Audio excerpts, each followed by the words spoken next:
My name is Susan Taylor. I am 69 years old.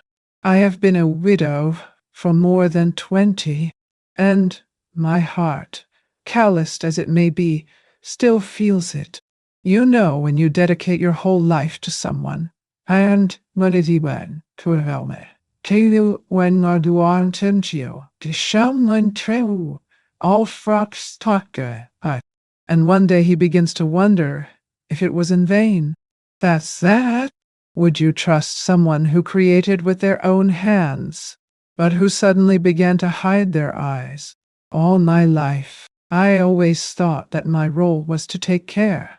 I was an elementary school teacher for over 30 years here in Albany, New York. I have taught other people's children by day, and I have raised mine by night, alone, with tired hands and my whole heart. Nathan was my miracle, my everything.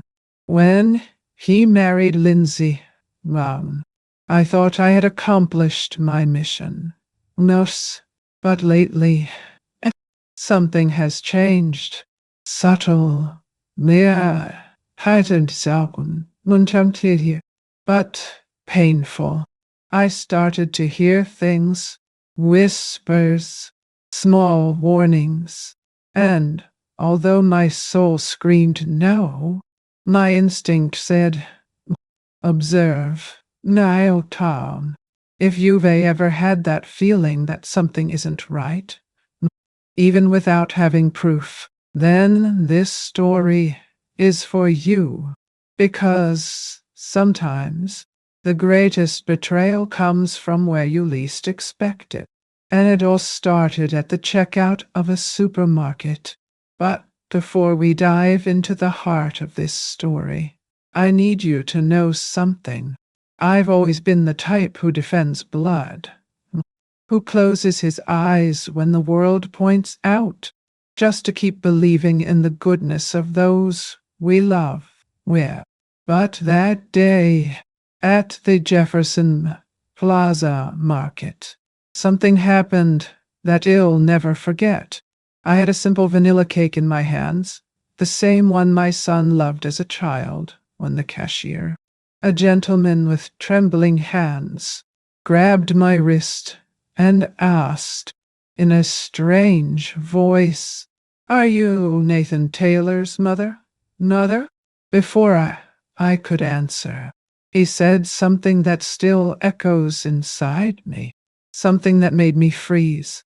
At the time, my heart wanted to deny it, but my legs, they took me straight out of the back. If you're here with me right now, listening to this, it's because you may have already felt that twinge, that doubt that no one sees, but that corrodes inside. And if at some point in your life you also had to swallow your tears and pretend you didn't see it, then stay here with me. This story is not easy to tell, but if there is someone on the other side willing to listen to me, leave a like and subscribe. Not out of vanity, but because sometimes we just need to feel that we are not alone. I remember as if it were today the first time I held Nathan in my arms. It was a cold November morning in Albany. I could still smell the fresh paint from the crib that my husband had painted so carefully. He was there, next to me, with teary eyes, saying that our boy was going to be different. And he went. Nathan had a rare sweetness, one of those that you don't see around anymore. He was the type of child who shared lunch with his classmate who didn't have it, who cried watching a dog movie, and who held my hand tightly when he was afraid. He was my world, and I was his world. After his father left, hit by a truck on Highway 87, coming home from work, everything came crashing down inside me. But it wasn't, on the outside, new. I followed, new, with the bills to pay, how, the uniform to wash, down, tomorrow's lunch to prepare, because when we become a mother and lose our husband, we don't have the luxury of stopping to feel. We feel doing it. I worked for almost 30 years as a primary school teacher. He entered school at 7 in the morning, left after 5. 1, this, 2. At home, I made dinner. I'm so cost, reviewed Nathan's tasks, and even arranged some lunch boxes that I froze for the weekend. He saved every last penny. His toys, they were second-hand. No, but I remodeled, sanded, painted, made it look new. And oh, he thought everything was beautiful. You're magical. You're magical, Mom. He would say, I know, and what he said would talk down. And I believed it. Nathan grew up with values. He was always upright, polite, a boy with a sense of justice. I didn't like to see anyone being treated badly. When she went to college, accounting, at SUNY Albany, it was a victory for both of us. I didn't have a penny for luxury, but I managed to pay for a good part with scholarships, and the rest with overtime and waivers that no one saw. His first tie, I chose navy blue with thin stripes. I remember the excitement when he was called to work at an accounting firm in Syracuse. First job, first salary. He even gave me a part. Said, Lindsay, you've taken care of me all my life. Not. Now it's my turn. But it was there that things began to change. He met Lindsay at a company event. An elegant girl, light eyes, a light southern accent, North Carolina. If I'm not mistaken, she was polite, always with a smile on her face. But you know that kind of smile that seems to come more from the teeth than from the eyes? I tried to like her. Holland I swear, we, as mothers, try. Because what we want most is to see our son happy. But something in me kept me on my toes. It wasn't jealousy. It was intuition. Soon they were living together. Then they got married. A small, new and kind, discreet wedding. Nathan wanted me to be there. And of course I was. But even that day, she barely looked me in the eye. She gave me a light hug, a thank you for everything. And that was it. Her mother, on the other hand, one day, spoke loudly, dominated the room. Now did so, and I felt small, nested, as if I were just the poor mother of the groom. Over time, visits decreased. So are the calls.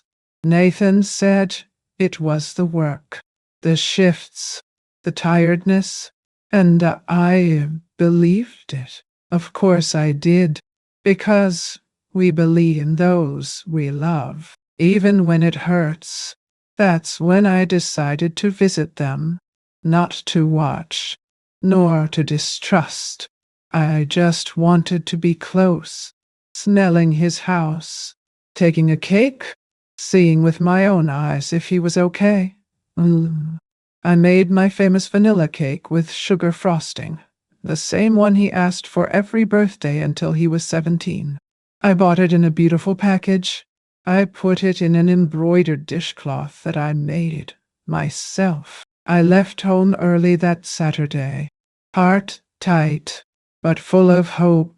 But you know what's weird?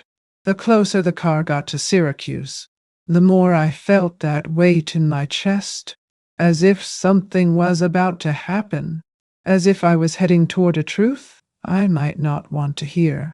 No, sometimes we do everything right, give it our all, and even so, life gives us back silence.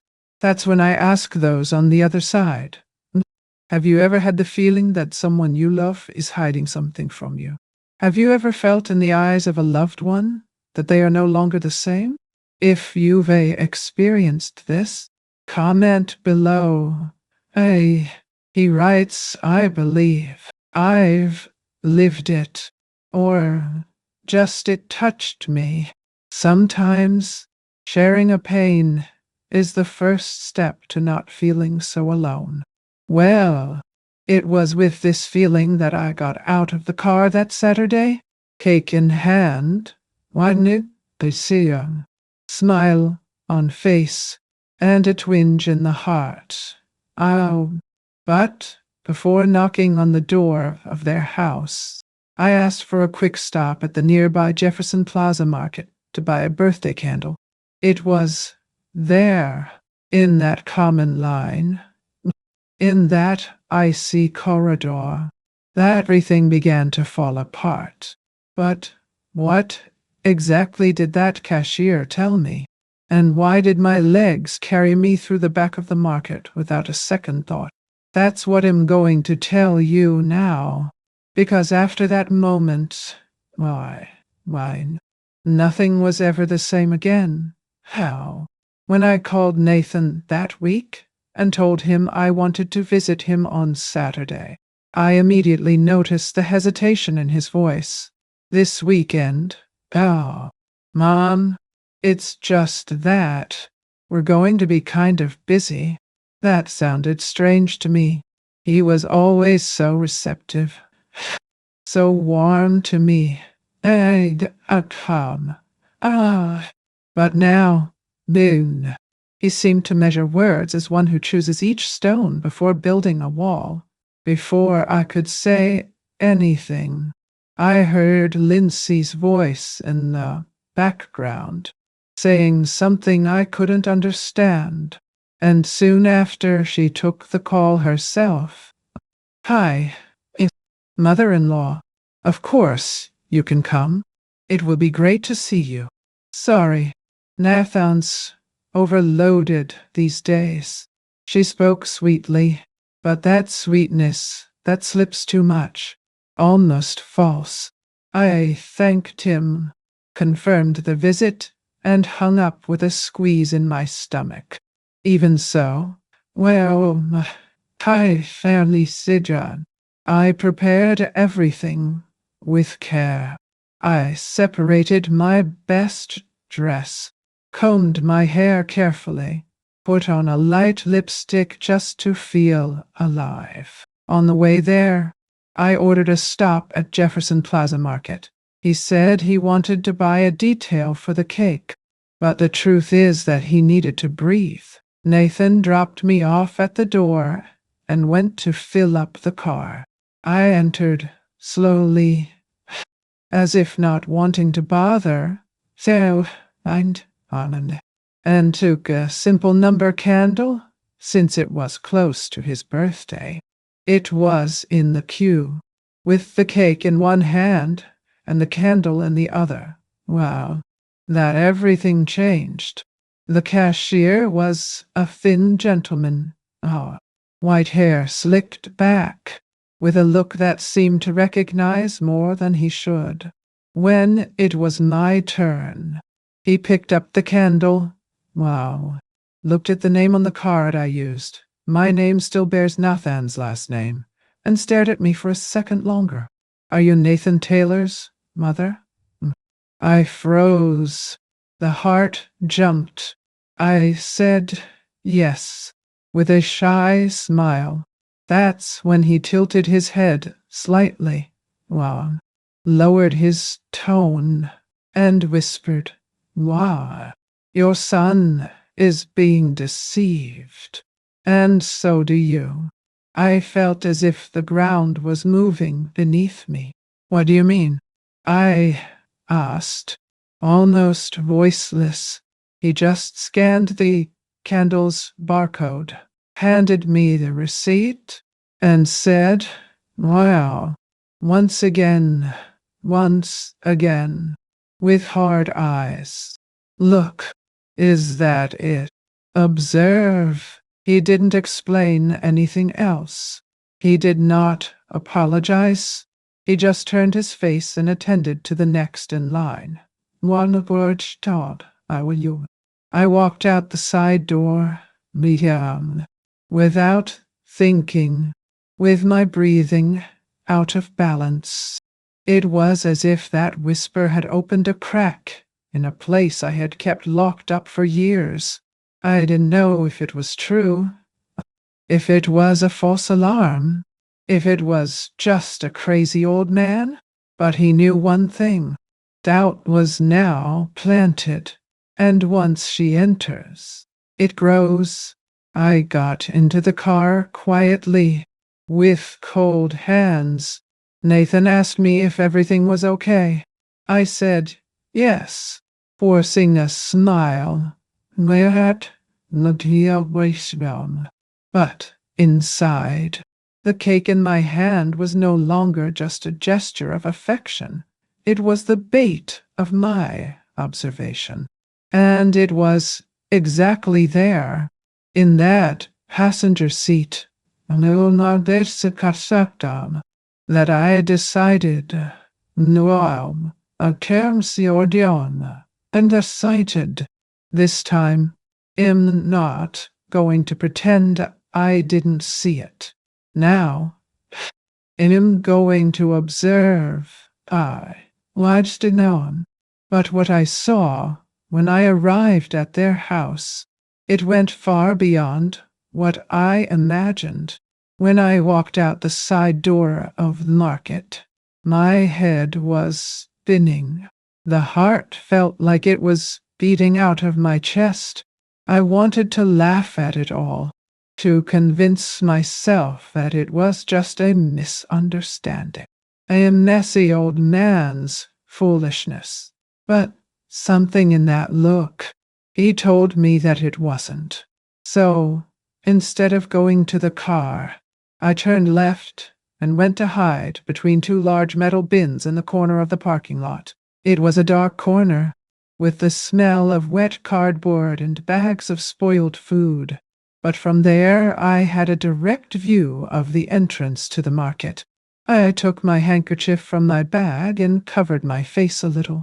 I don't know if it was because of shame of what I was doing, or out of fear of what I might see. And I saw it. First came Lindsay. He got out of a gray car with leather seats. It wasn't Nathan's car. No, this one was bigger, more younger. She went down calmly, with thick framed sunglasses and an expression of someone who owed nothing to anyone. I was carrying 3 large bags from Bloomingdale's, a store I've only entered once in my life, and just to look, dressed impeccably, new shoes, nails done, shiny hair, very different from the girl who told me, Aunt Sue, a few days ago, that her parents were going through serious difficulties with hospital bills and everything else. She passed through the entrance of the market and disappeared inside. A few minutes later, another car arrived. Even more striking, a black SUV, one of the most expensive. Who came down was Charles, Lindsay's father, a man who, according to my son, I, my father, was in very bad health when he stone, needing help for everything. Poor thing. He descended with agility, without limping, down, without a cane. He wore a leather coat, a shiny watch on his wrist, and went straight to the wine session. I saw him choosing bottles from the top, the most expensive, Neo High. I saw the label, New Town, Napa Valley Reserve, no, a wine of more than $80 a bottle. I froze. Tancharstein Nin Kapone, Nuad Esa, Tadnatakun, the sick and broken man, leaving with 2 bottles under his arm, smiling at the cashier as if he owned the world. At that moment, Masunan, said Sim Karstin Shao, at that moment, everything began to fall into place.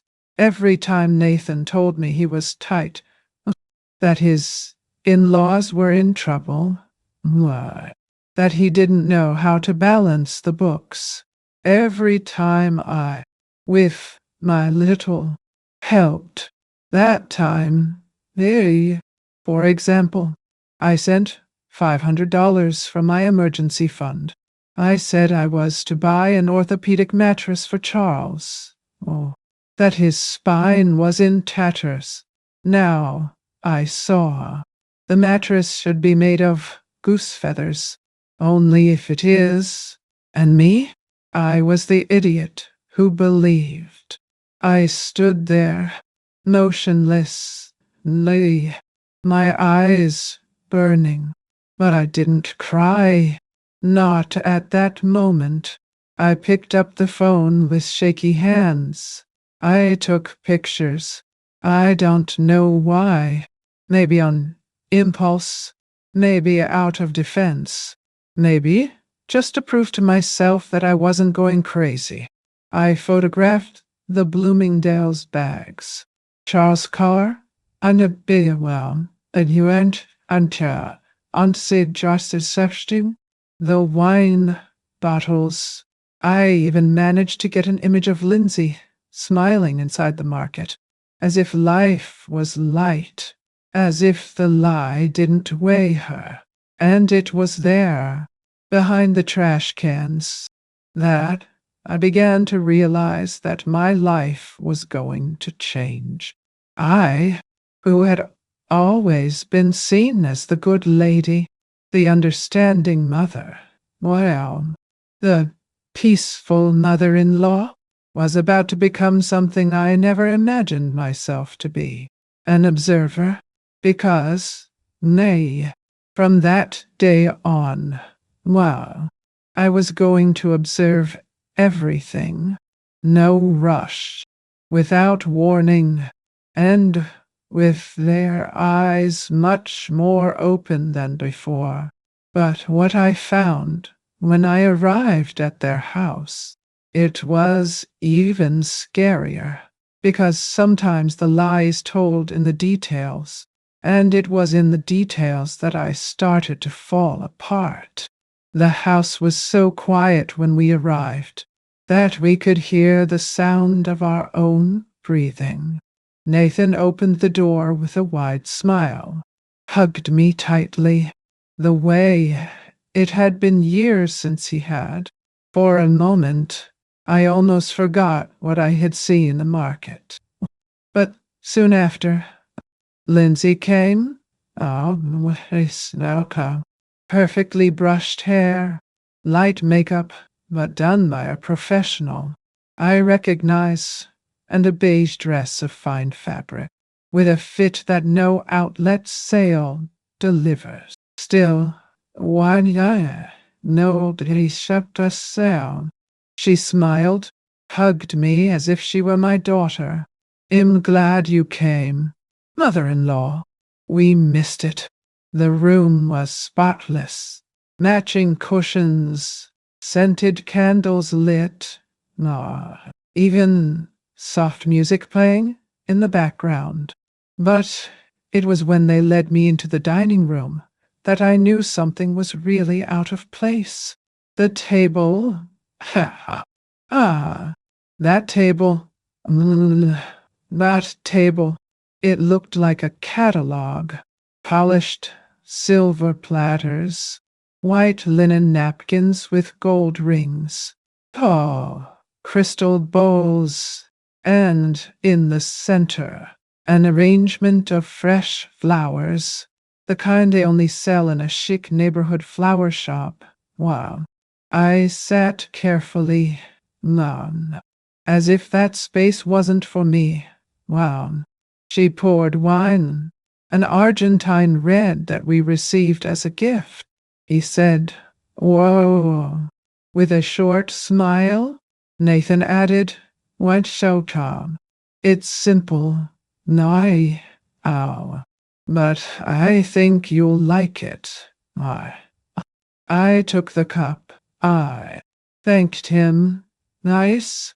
The taste was full-bodied, strong, and airy, reminiscent of the wines that the school teachers took to socialize at the end of the year, when no one dodged down. It wasn't cheap. I was sure of that.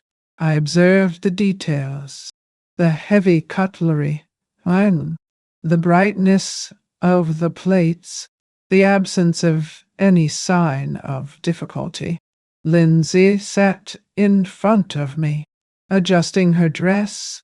That's when I commented, in that kind of light way of a mother who still tries to believe. "This dress is beautiful. Lindsay, ow, so cut God."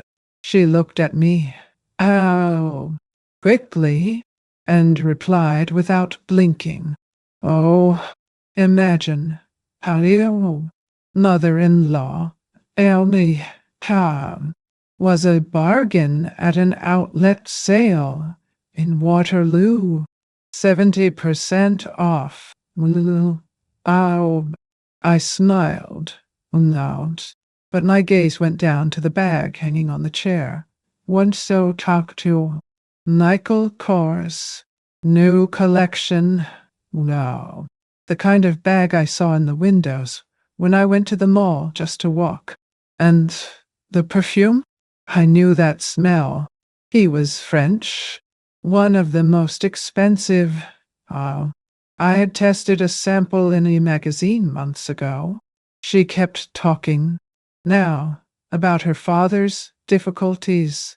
Dad still hasn't found work. Poor thing. And medicines are still expensive. More than $300 a month. We're trying to balance everything. You know. Nathan nodded worriedly. "I'm covering what I can. What I can. Mom, it's not easy. But family is a priority, right?" I looked at him. My son. So good. Why did you suck now? So generous and so blind. The anger wanted to rise, but I swallowed hard.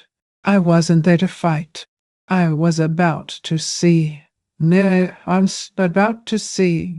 Observe. I mentally recorded every detail.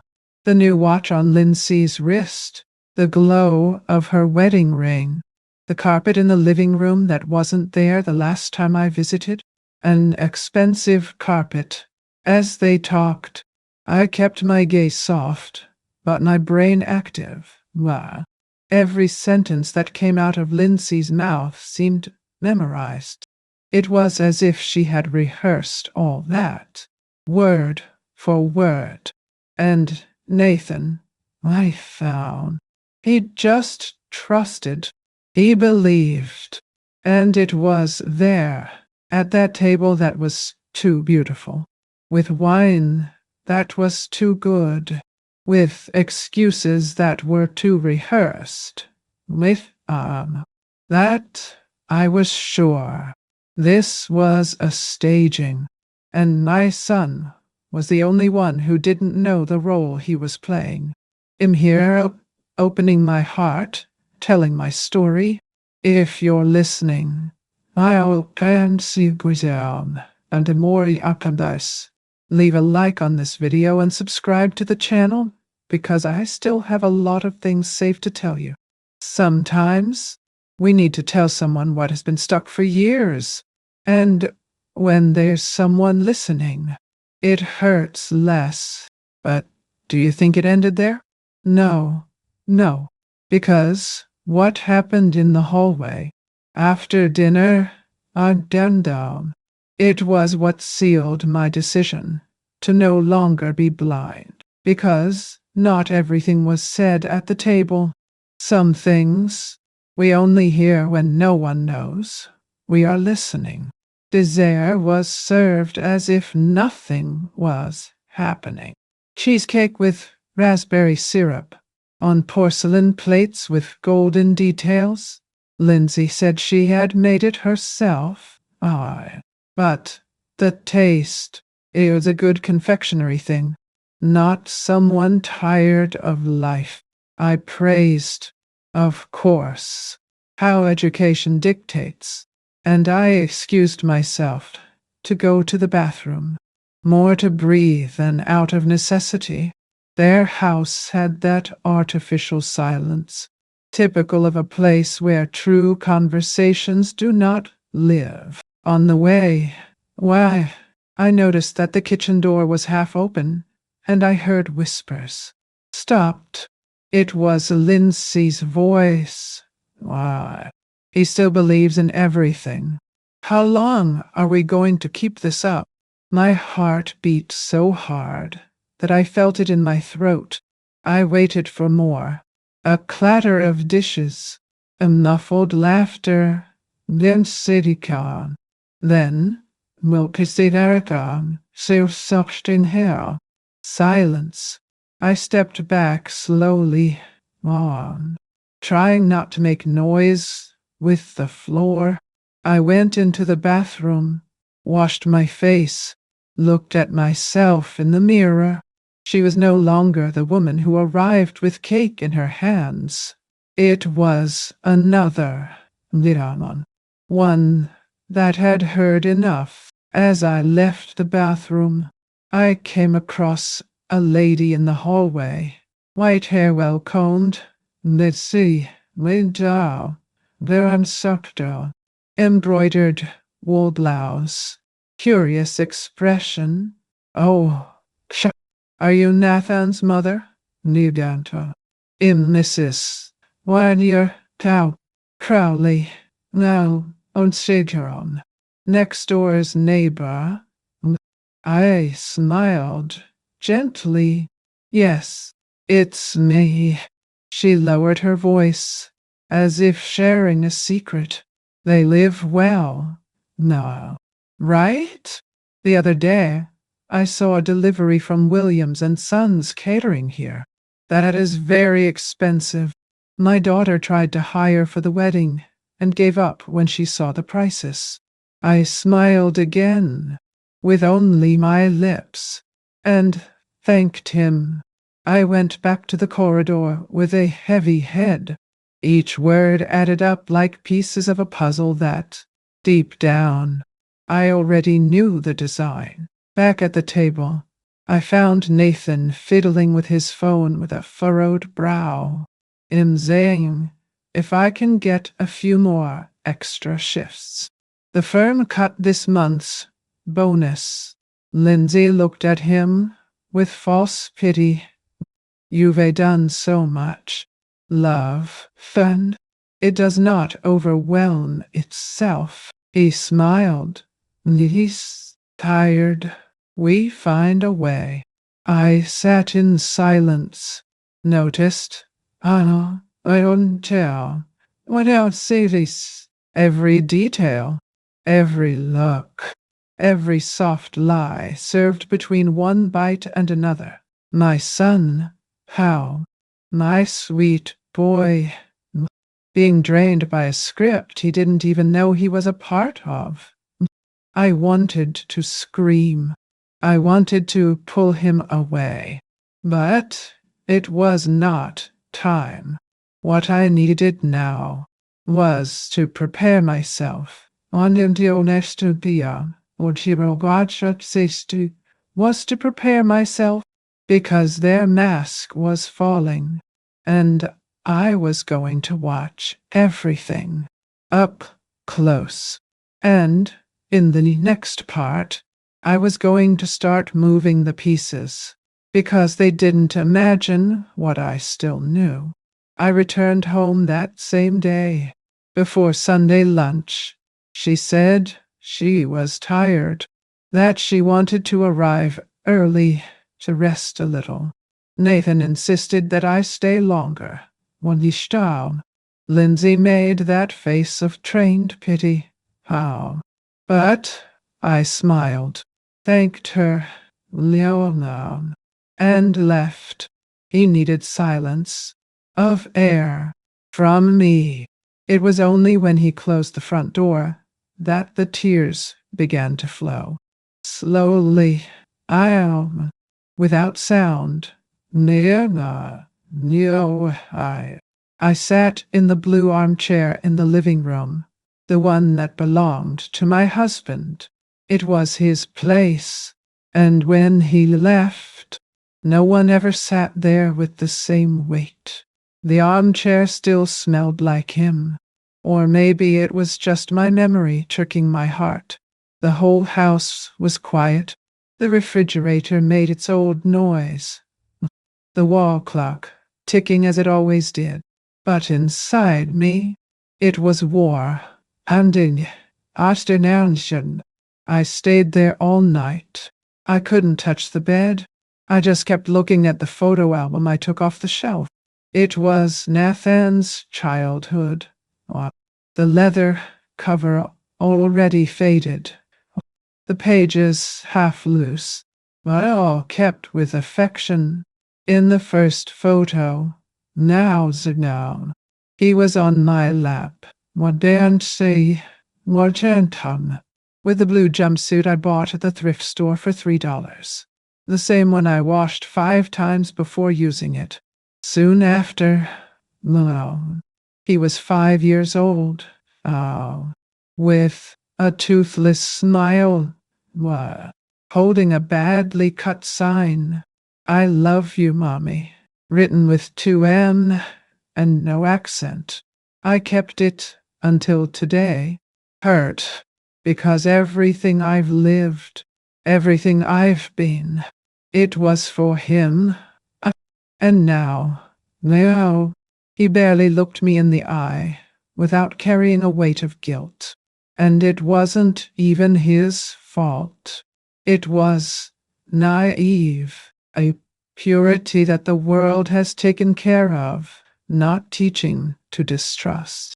I remembered the times when I gave up things that no one ever knew.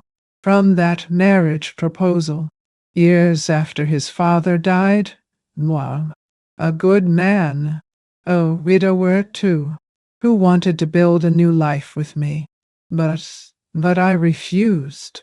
I said I didn't want to confuse my son. That Nathan still needed me whole. I also refused Christmas, New Year's, Easter invitations, just so as not to leave him alone, even when he chose to spend it with his mother-in-law. I said that was fine, that he understood, but I would return home with the roasted chicken ready from the grocery store and eat looking at the television turned off. A mother who didn't want to get in the way, just help. And now, Lindsay, with her expensive dresses, her still soft voice full of venom, and that look that was never sincere. She managed to surround him with a world where I became a backdrop, where my resignations became invisible. My son, being sucked in, squeezed, and without even realizing it, the tears returned, but they were no longer of anger or sadness. They were in mourning, because at that moment I was burying a part of the illusion that had held me back for many years. And it was there, Niam, what was there, in that blue armchair, well, in the middle of the night, that a phrase came to my mind, a phrase that I wanted you, who are here listening to me, to take with you when we deliver everything without measure. Sometimes it takes time to realize that we have nothing left. If you've come this far with me, keep going, because what I discovered after that will still move you. He woke up with swollen eyes and a heavy heart, but also with a silent decision. I was going to react, not with scandal, not with fighting, but with truth, with intelligence. But for that, I needed to start from the beginning. And there was one place where maybe I would find the first thread of this whole lie. And that's where I went. But what I found in that place, it almost made me give up everything. The next day, I died very early. I drank a bitter black coffee. I tied my hair in a bun and left the house with the old coat that always accompanied me in the harshest winters. But that cold, that day, it was another. It was that of the soul. I went straight to the Albany Public Library. It had been a while since I had been there, but I still remembered the password to the card. I sat down at one of the computers in the back, away from the onlookers, and started typing. First, I looked up the full name of Charles Lindsay's father, Ian Champagom. A military retirement record soon appeared, with a detailed amount. He received a fixed amount every month, and it was no small thing. No, and more. In his name there were 2 properties, one in Syracuse, the other in Rochester. Meanwhile, I stared at the screen for a few seconds, astonished. I took a deep breath, swallowed the lump in my throat, and continued. Then I typed Lindsay's name, complete, the way it appeared on the wedding invitation that I still keep in a drawer. I saw a recent financial movement linked to her name. I discreetly called Irene, my longtime friend who still works in the accounting office where I started as an intern in the 80s. She didn't ask much, but she understood from the tone of my voice that it was important. Within minutes, she confirmed Lindsay had a separate, active bank account with deposits that didn't match the standard of living of someone in need. What's more, the origin of the amounts was often the same bank where Nathan received his salary. I didn't need to be an accountant to understand. And I closed my eyes. Everything was there. The story, the farce, the theater. It wasn't just an exaggeration of a suspicious mother-in-law. It was true, hard, nice, raw, deep, painful. I printed everything. Charles' retirement records, 1 year the real estate, Lindsay's account statement, and only down, the prints of luxury purchases. I kept everything in a navy blue folder that I always used to store valuable documents. The same one where I kept Nathan's report card when he entered college. And his birth certificate, already yellowed. Now, She kept another part of his story, one he didn't know yet.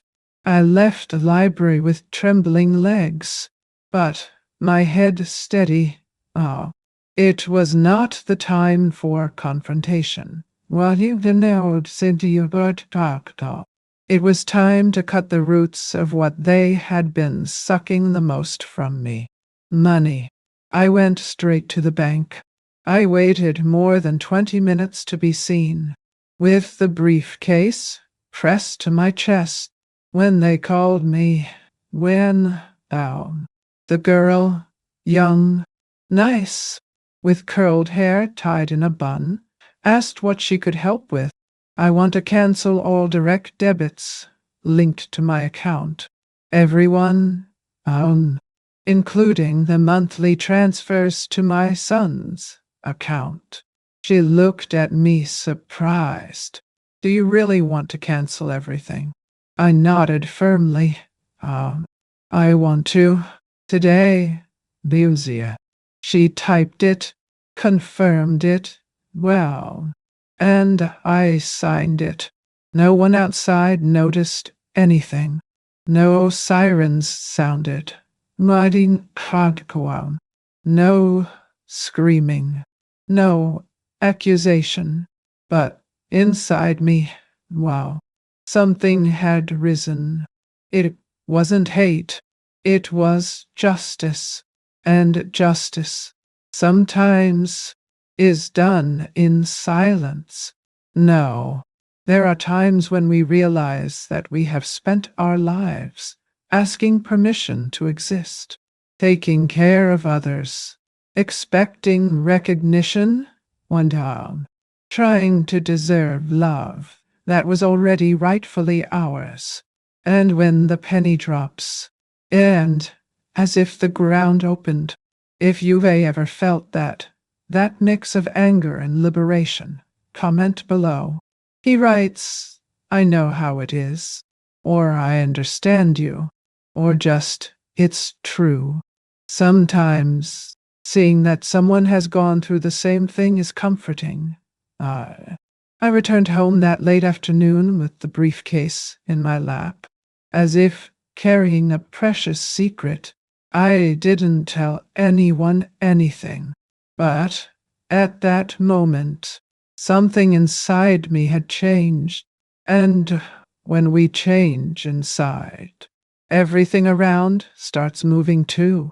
What I didn't know, the first impact of this change was already on its way, and it would come of Nathan himself. A week after that day at the bank, I was washing the lunch dishes when the landline rang. I still have one at home. I like the sound of it. The way the doorbell echoes through the room, reminding me of the time when people still called to talk. One time. I still busy, not just to ask. I dried my hands on my apron, took a deep breath, and answered. It was Nathan. Me. Out. His voice came weak, dragged, one of those that we recognize from afar, that they are asking for something. Mother. He paused. I know you've helped a lot. Nah, but, London, could you lend me about $300? Lindsay's trying to help her parents with some medication. And I was silent. I let him say everything, every word, every justification, every attempt to turn a new lie into something acceptable. He tried to keep the tone light, but I listened between the lines. Tiredness, the weight, the doubt that might have begun to arise, and that he still couldn't name. I waited for him to finish. Nathan?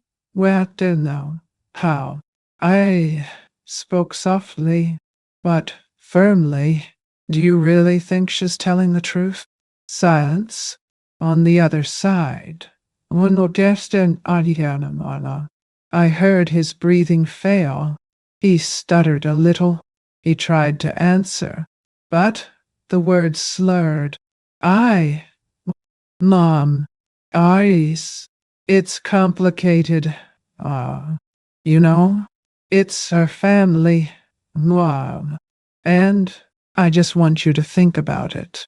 Son, I interrupted calmly. Think with your heart, but think with your eyes too, because I thought, and I've seen things you haven't seen yet. He kept quiet. No, we're not all just saying very quiet.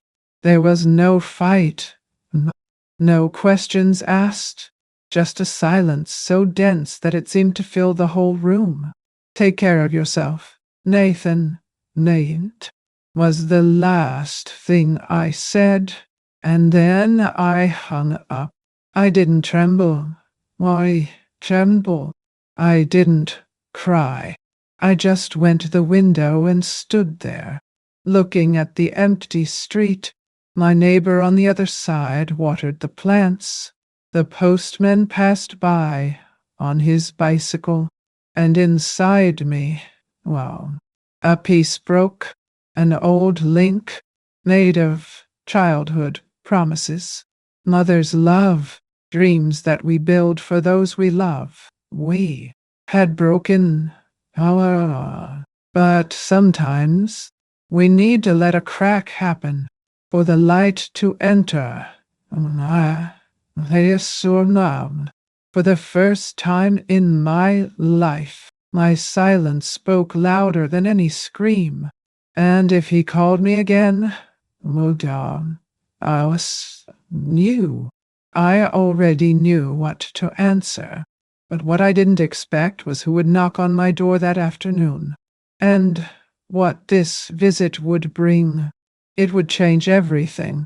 On that gray Wednesday morning, I grabbed my navy briefcase, put on my thicker coat, and walked over to Rose's house. She lived just 3 blocks from me, in a little white house with lace curtains and a bell on the door that always rang twice in the wind. Rose was one of those old friends who we don't see every day. But when we do, time comes back. We met as girls in elementary school. Later, life took us down different paths, but respect was never lost. Today, she worked as a secretary in a small law firm here in the neighborhood.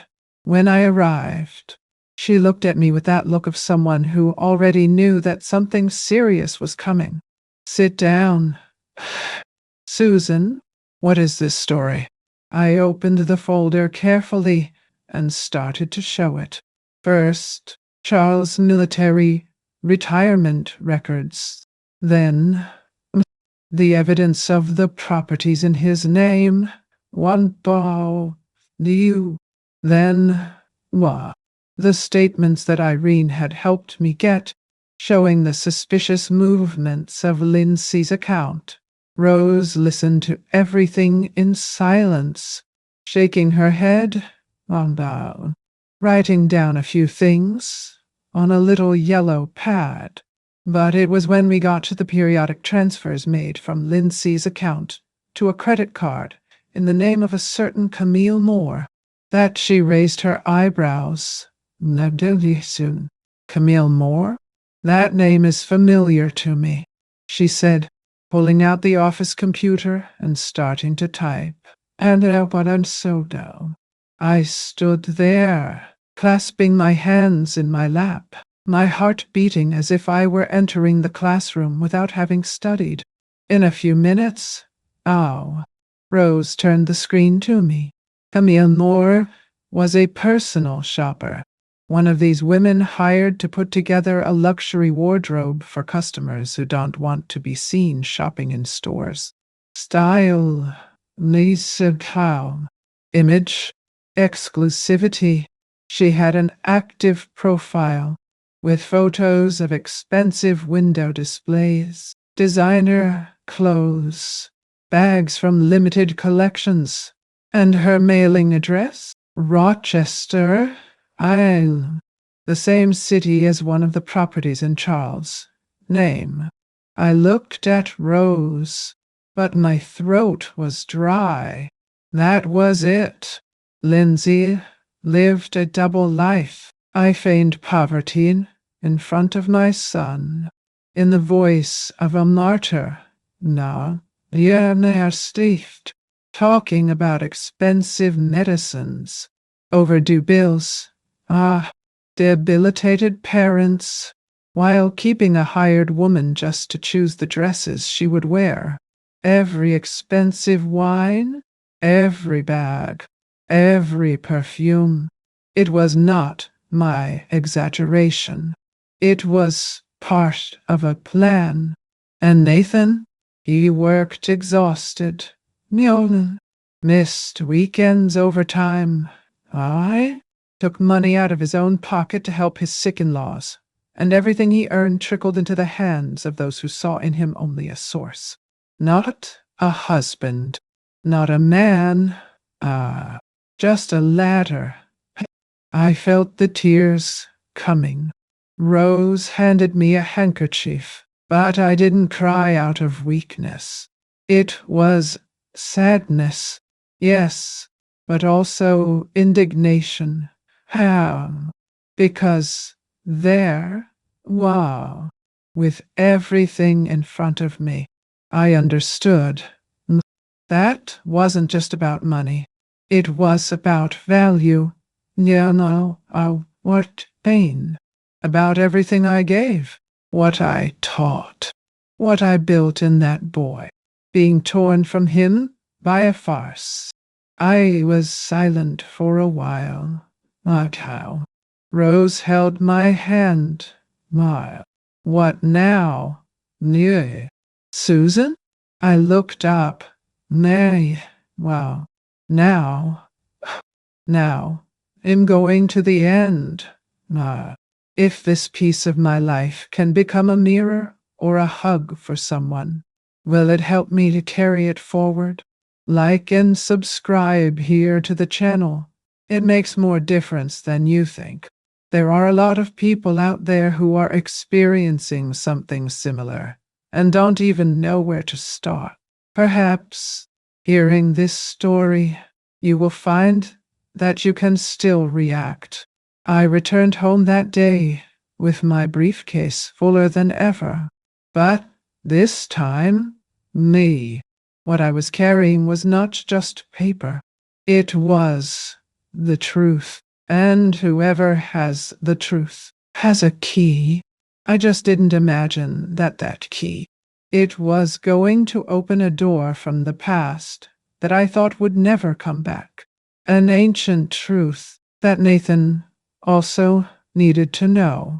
The weeks that came after Rose's visit were unlike anything I've ever experienced. I didn't cry anymore. I didn't dwell on every memory or wonder where I went wrong. For the first time in many years, I didn't act from the heart. I nodded. Monsieur, walked to my face in silence. When Nathan called, I said I was busy. When he sent a message, I took a long time to respond. It wasn't revenge. It was protection. I needed time. I needed to get organized. And most of all, I needed to get away from the pen. Because a mother's worst pain is not being forgotten. It's being used while she thinks she's helping. I returned to a place I had not been in nearly 20 years. The office of my late husband's accountant, Mr. Miser Halperin Loye Utir, a discreet, soft-spoken man, Nawald Belisiras Wanai. Who was now more bent, his hair completely white, but with the same attentive look as always. I took with me a folder different from the navy blue one. This was red. Nice was red, where I kept the old papers of the insurance, the will, the small fund that we had created to guarantee Nathan's future. We sat, facing each other, in silence for a few seconds. I went straight to the point. I want to revise my will. He frowned. No, why not sit here? Surprised. Do you want to remove Nathan? I don't want to withdraw. I want to redirect for a cause that today needs more. A fund to support elderly women abandoned by their families. I have already chosen the institution. He looked at me as if hesitating, as if trying to understand. It's a big decision, Susan. Why? I know, but my son doesn't need my money anymore. He needs to wake up. Alperin took a deep breath. He wrote everything down. And there, why, in that environment of walls lined with books, I changed my destiny with a signature. One. In the following days, I also looked for a lawyer. I also looked for a lawyer, not to sue anyone. I so, but to protect myself. I asked him to write a formal blockade, preventing any bank transactions in my name, including transfers, loans, or financial authorizations from being made by third parties, including family members. He wanted to understand why, but I just said, precaution. Sometimes those we love don't know what they're doing. And he understood. Now, I became, in that period, with Shelwand, Aussidentstaffer, a different woman, firmer, so calm, less naive, but not bitter. Nay, and you know, this is possible. We can lose illusions without losing tenderness, but he needs to decide. There was a day on this walk when I found myself looking out the window, watching the dry leaves fall from the trees at the end of autumn, and I thought to myself, maybe all of this is happening now, because my heart has finally become mature enough to bear it. If you're listening to me this far, stay with me, because what comes after is what really changed everything. And sometimes the quietest turn, it is the strongest. I continued, living as always, going to the market on Wednesdays, sweeping the balcony in the morning, exchanging recipes with the neighbor, not now got out, Lord it ourselves. But inside, no, everything was preparation. I knew the right time was going to come. And when he arrived, nothing was going to take me by surprise. And it arrived with a knock on my door. City sire. But what was outside? It was not what I expected to find. On the day Nathan called me, inviting me to his birthday, I already knew that that call was loaded with more than he said. It's going to be something simple. Mom, he said. In that soft voice that was still trying to protect the house of cards in which he lived. Just a dinner. Now, small thing. It will be good to see you. I said I would, with the same calm with which I have lived these last few months. the calm of someone who stopped expecting gratitude and started to observe the fee gestures. I got ready carefully. I wore the blue dress that I sewed myself years ago, with a brooch of golden daisies on my chest, a gift from Nathan on my 60th birthday. He shouldn't even remember it, but I did. We, mothers, remember everything, of things that others forget, even the next month. I took my brown bag out, the one I've always carried, and inside it I put the envelope, the present. I arrived at their house shortly before 7. From a distance, I realized that there was nothing simple about it. Wow. The facade was illuminated. There were uniformed valets and instrumental music coming out of boxes embedded in the garden. An entire flower shop seemed to have been transplanted there. Everything was planned to the millimeter. I was greeted by Lindsay, a kiss on the cheek, strong perfume, impeccable smile. All simple. See, mother-in-law? She said with that tone of rehearsed sweetness. I just returned the smile and walked in. I saw tables decorated with exotic flowers, crystal bowls, people from Nathan's firm. Men in suits, women in dresses that cost more than a month's pension. I sat by the fireplace, noticed. It was like being inside a play in which I was the only one who knew the ending. Nathan circulated among the guests, greeted them one by one, but his eyes were looking for me all the time. There was something about him, as if part of him knew, but still didn't have the courage to admit it. Dinner began.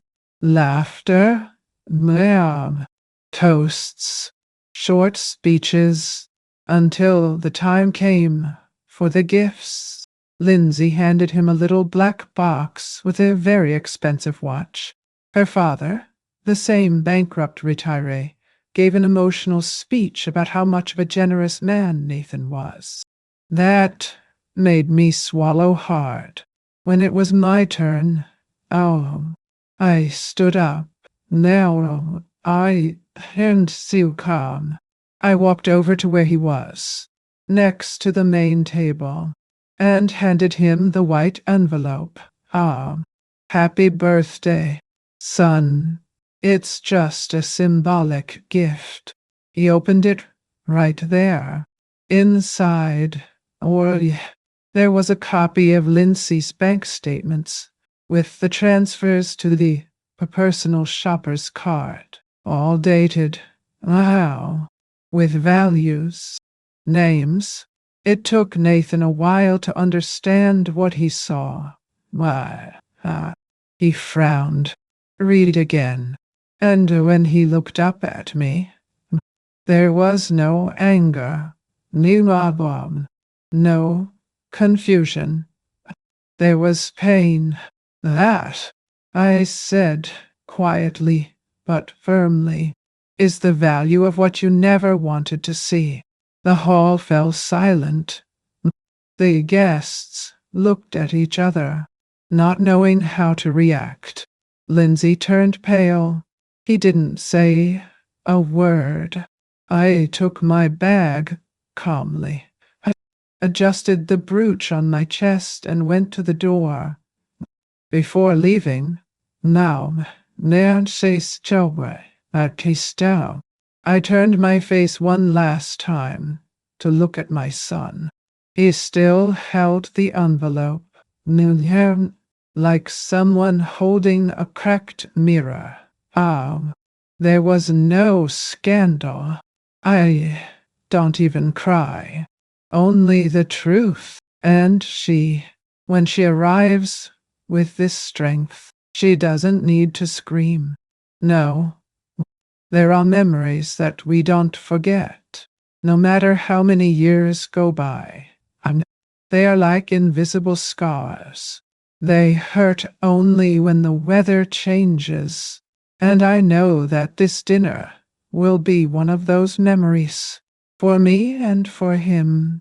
If you've ever lived through a moment like this, when everything suddenly became clear, share it with me here in the comments. Sometimes, sharing a memory is like opening a window. He writes, I've lived this or touched me, just so I know there's someone on the other side who understands me.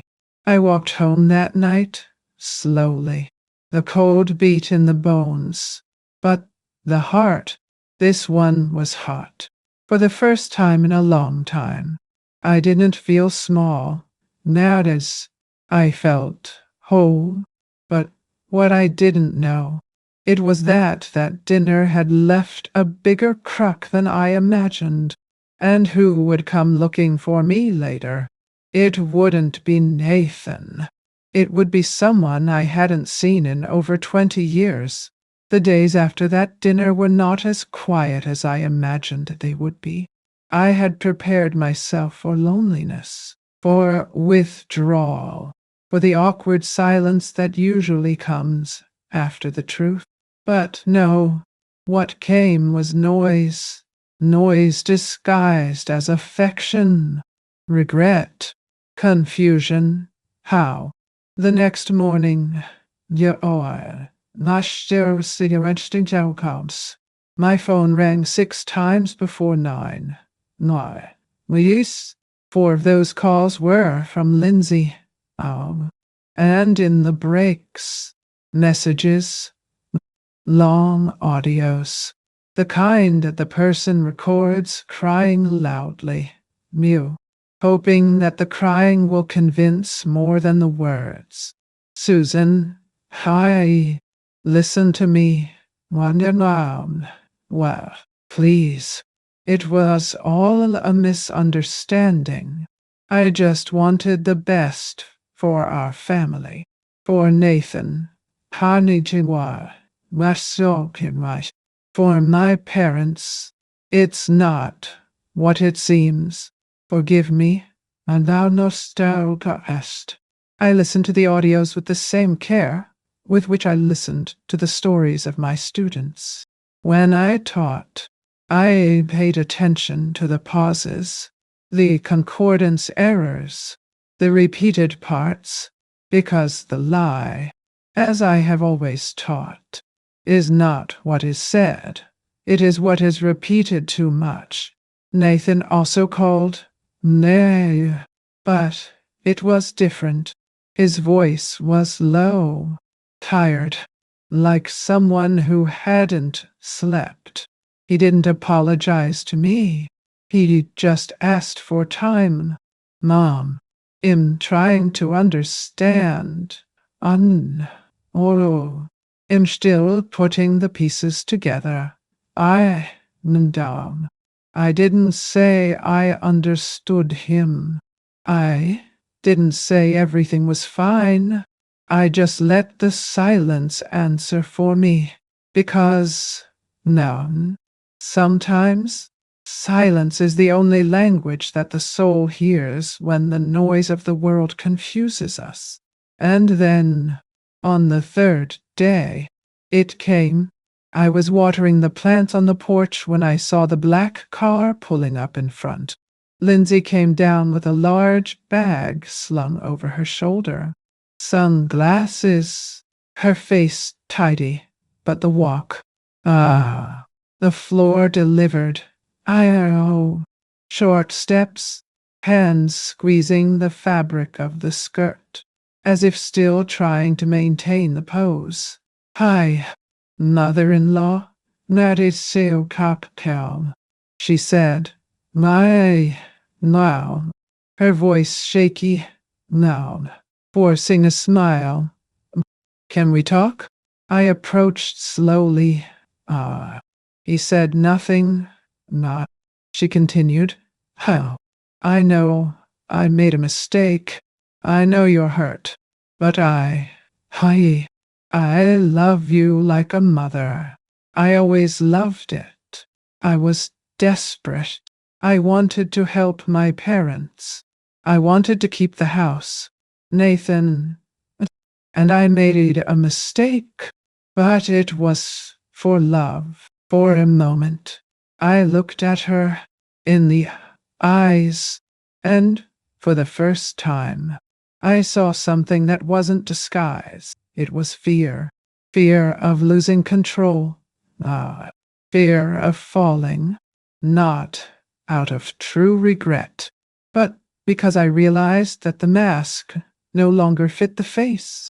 I hugged the watering can with both hands. I took a deep breath. Go away. Lindsay? Ah, she hesitated. No, but us knew. Go away. She stepped forward. No, Susan, Moliseo, up, please. Listen to me. Anne, you have always been such a sensible woman. Such a good woman. Huh? Don't do that to us. Wow.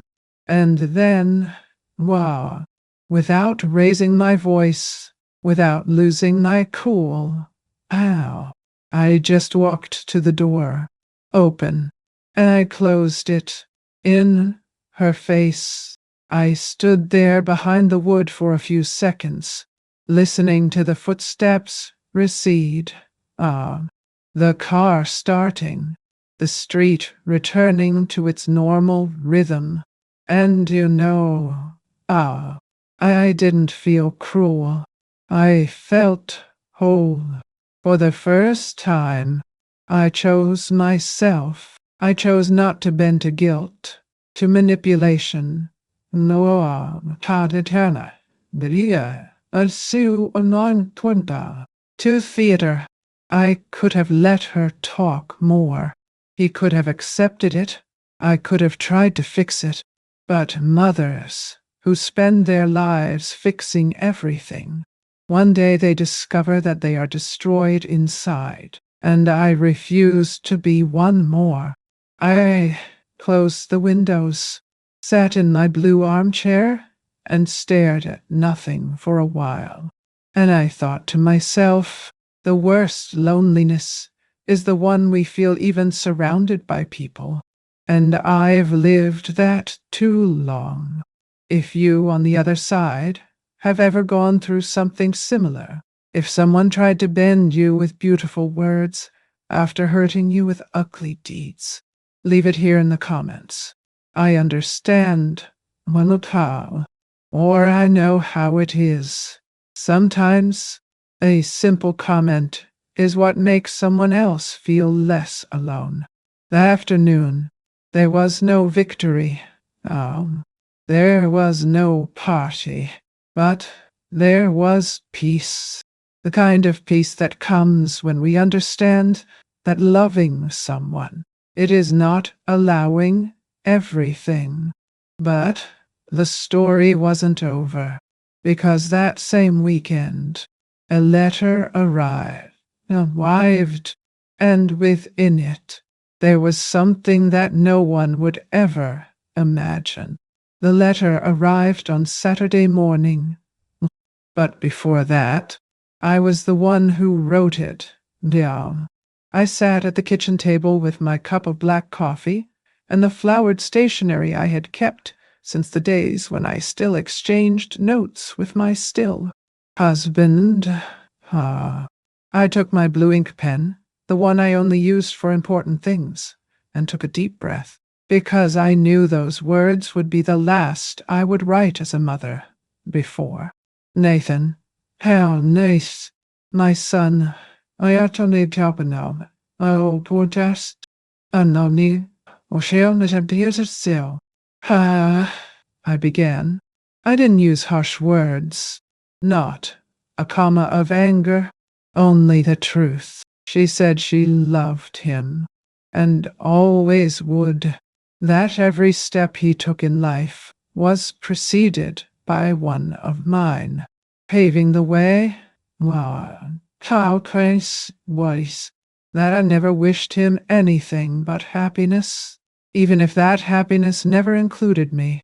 But now, I could no longer walk next to someone who chose not to see.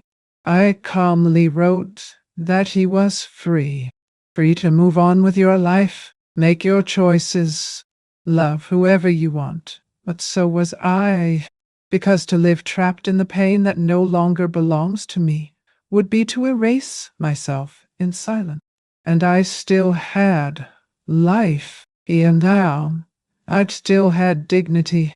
It still had a name. I attached all the documents, the photos, the statements, everything he refused to see in his eyes, perhaps on paper, gained weight. I put everything in a thick envelope, along with a check on the exact amount of what he still owed me when he Company cotton to I'm saying too. Not $1 more, not a penny less. And on Monday, I didn't even come. I got up early, put on a discreet outfit, tied my hair in a bun, put perfume behind my ears. I took the envelope and went to the firm where he worked, Albany and Rudd, accounting consultancy. I already knew the address. I had already gone to pick him up there when he was still an intern. Only this time, it was different. I asked to speak to him at the reception.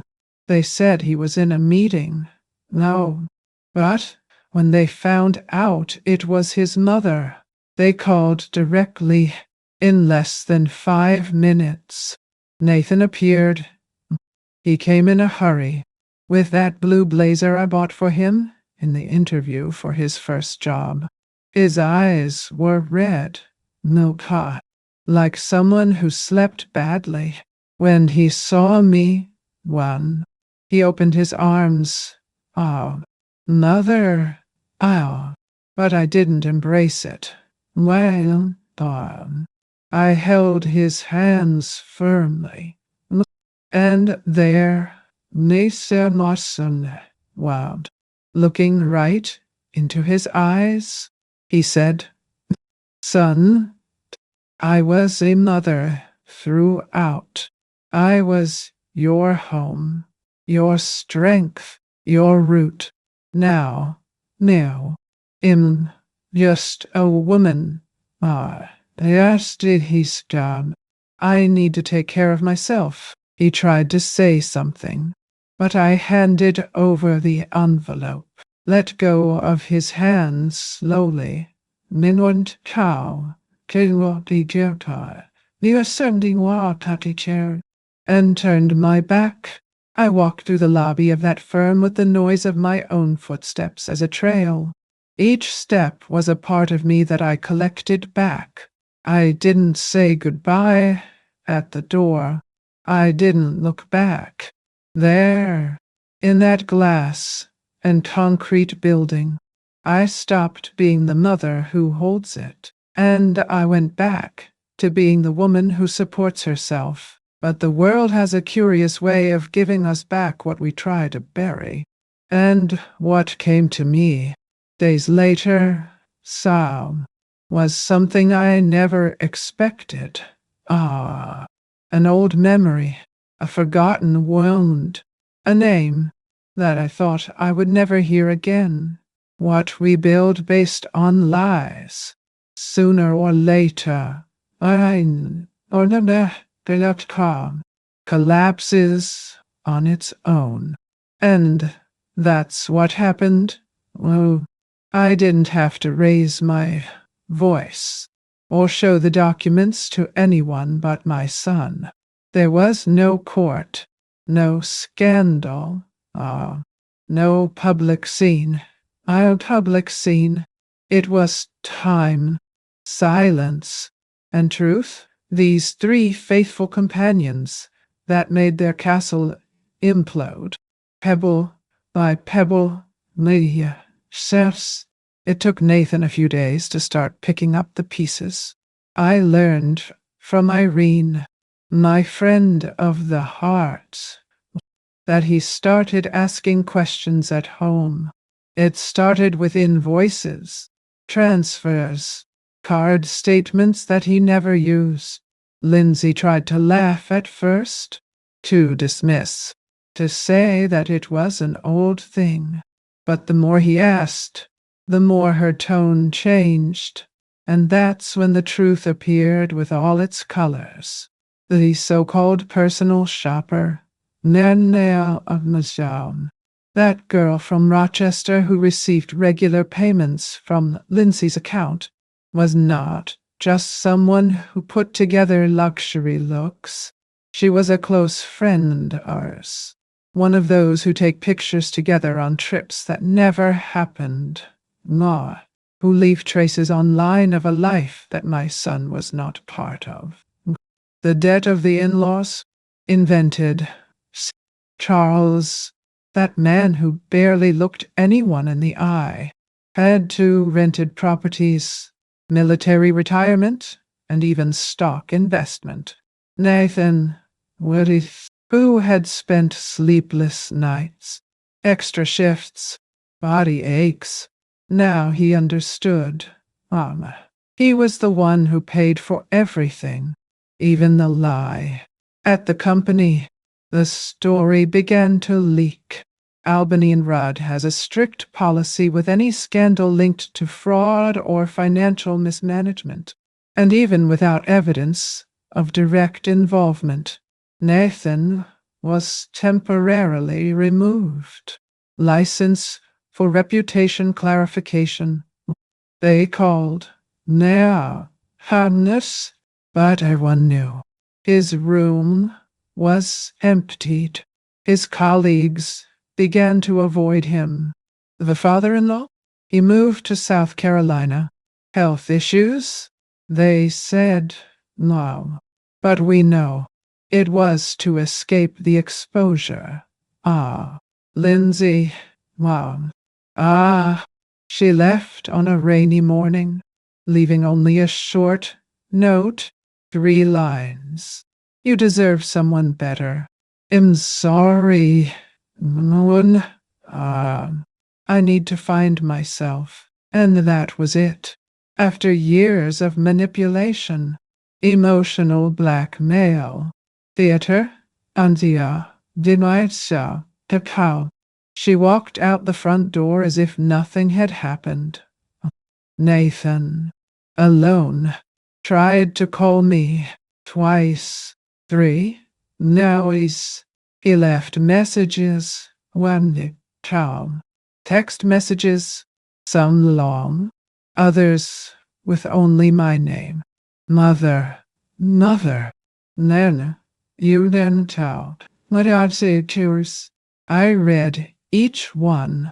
I listened to the audios in the dark of the room, holding the rosary in my hands. But I didn't answer. Not out of pride. It was never because of that. But because I knew he wasn't ready to really listen yet. He was still the voice of guilt, shame, fear, not the voice of repentance. And I didn't wish him harm. I never wished. I prayed every night, sitting in the blue armchair, with the lamp light on. She said quietly, and sir, Nanatown, take care of him, not because it deserves it, but because he has to, because sometimes that's it. We don't need punishment. We need awareness and conscience. My dear, it comes slowly. Like the sun opening after an ugly storm. Irene always came for coffee, and she was the one who told me things. He looked at me with narrow eyes, as if he expected to see me suffer. but I didn't suffer anymore. It hurts, of course, but it was an old pain, like an old burned scar. Hush, sensitive, oh, but no longer bleeds. There are things that we live and keep, but maybe by telling, we help another heart to breathe. Enjoy this video and subscribe. And let's make this story reach those who need it. Because if there's one thing I've learned, well, silence can also teach. And even without answering the phone, without writing back, without speaking up, I knew, wow, he felt my absence as an echo. And that echo, the echo of the mother who stopped carrying everything on her back, was changing him, little by little. But what I didn't expect, it was that same silence he felt so much. I would end up bringing him to me, with his eyes downcast, and a confession I never imagined I would hear. It took a few months for the ringer sound to find me again. It was late afternoon, the Albany sky tinged with orange, and I was folding dish towels when I heard the ring. I opened the door and found Nathan there. Thinner, nearly, wanted Tom, but not still, unshaven, sunken eyes. He carried a brown envelope pressed to his chest, as if carrying a medicine or a farewell note. "Can I come in, Mom?" I nodded and made room. He looked at the room as if he had never been there, noticing details that had always existed. The blue armchair, now, the lampshade with a fabric dome, the picture frames lined up on the shelf, me and him at the zoo, me and him at graduation, me and him on the school lawn, me and him. I went to the kitchen and prepared chamomile tea. He didn't wait. He sat down.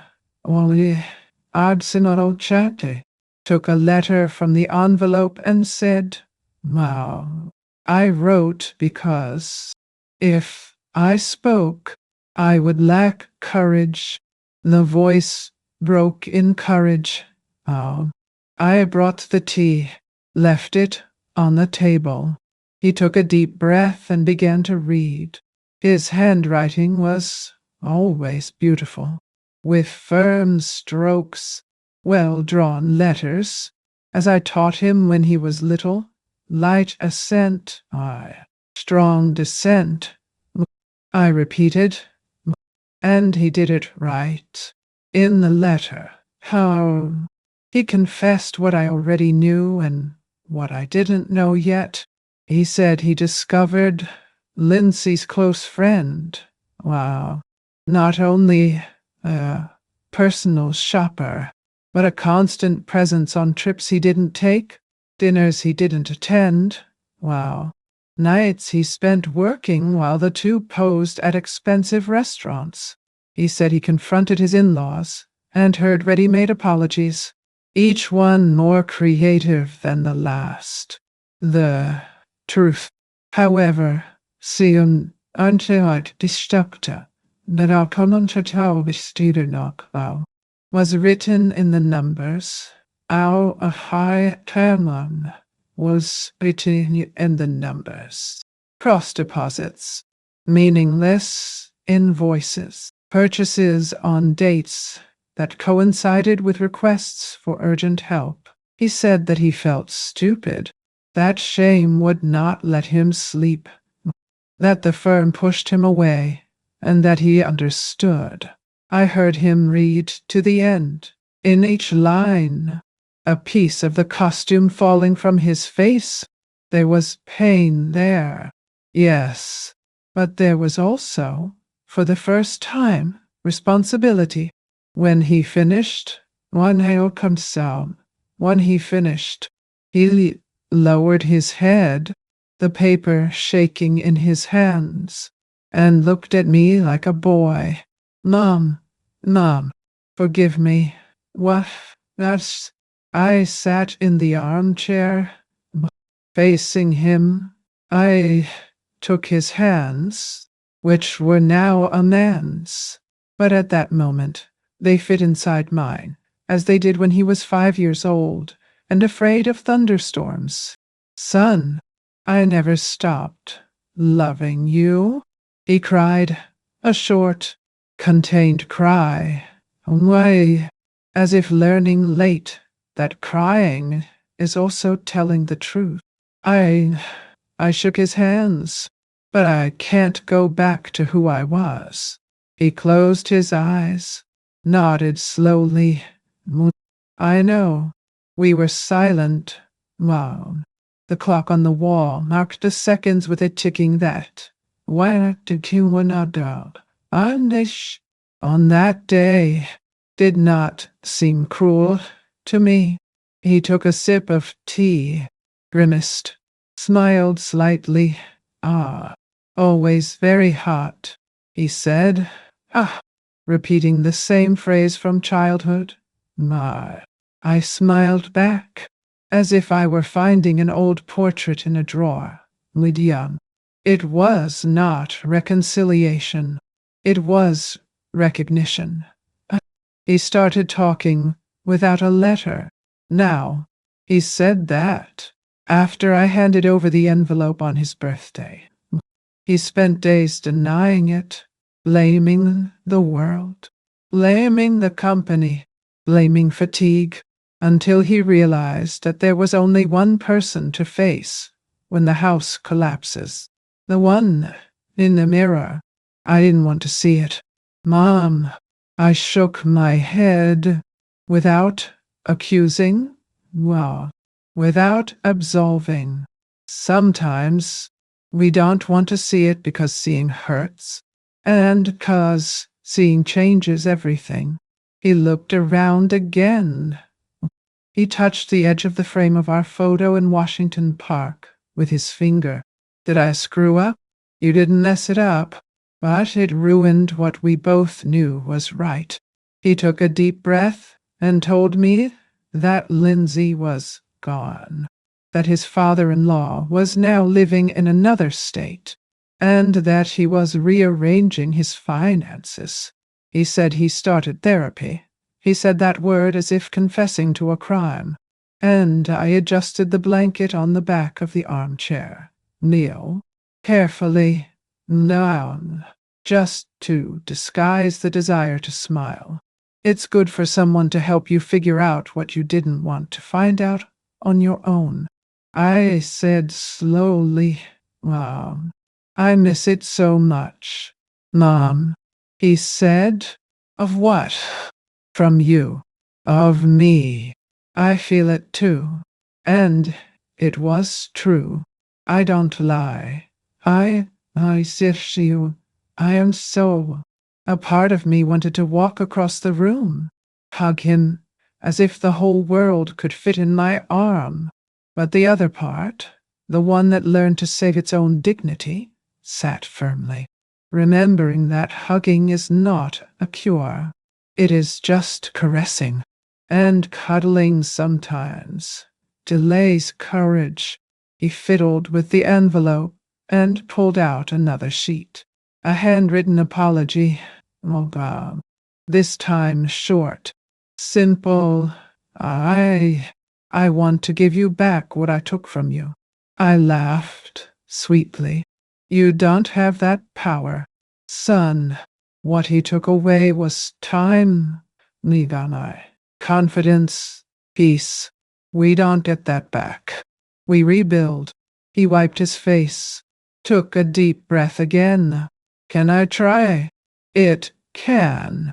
Trying is the least we owe to those who hurt it.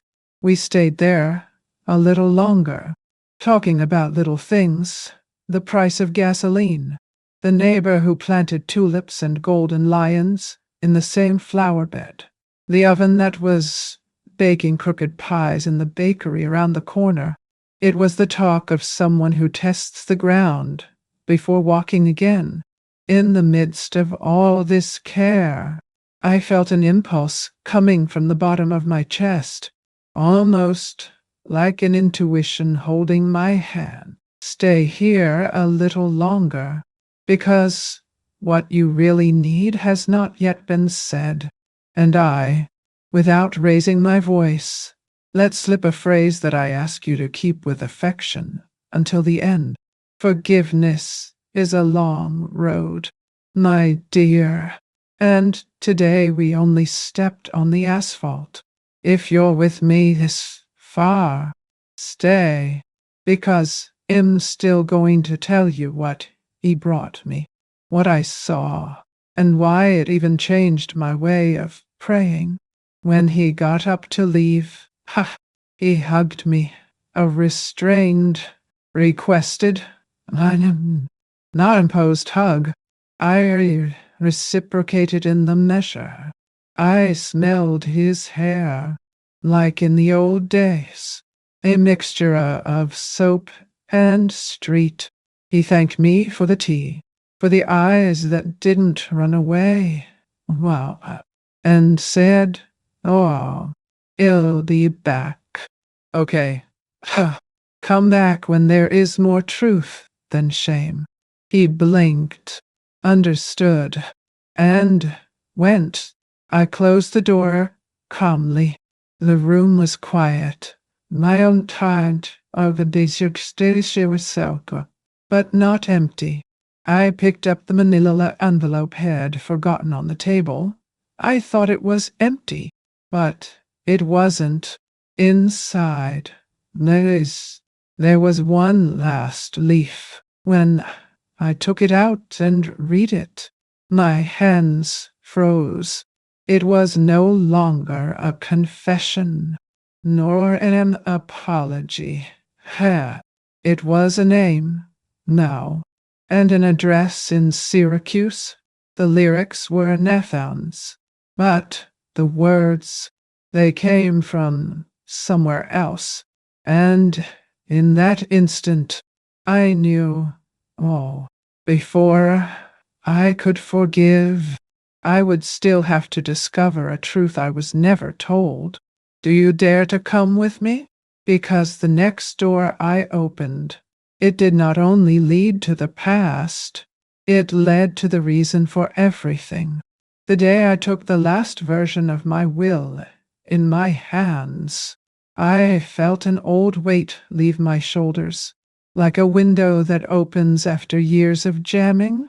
I went to Mr. Halperin's office. He checked every page, every clause. It was all there, black and white.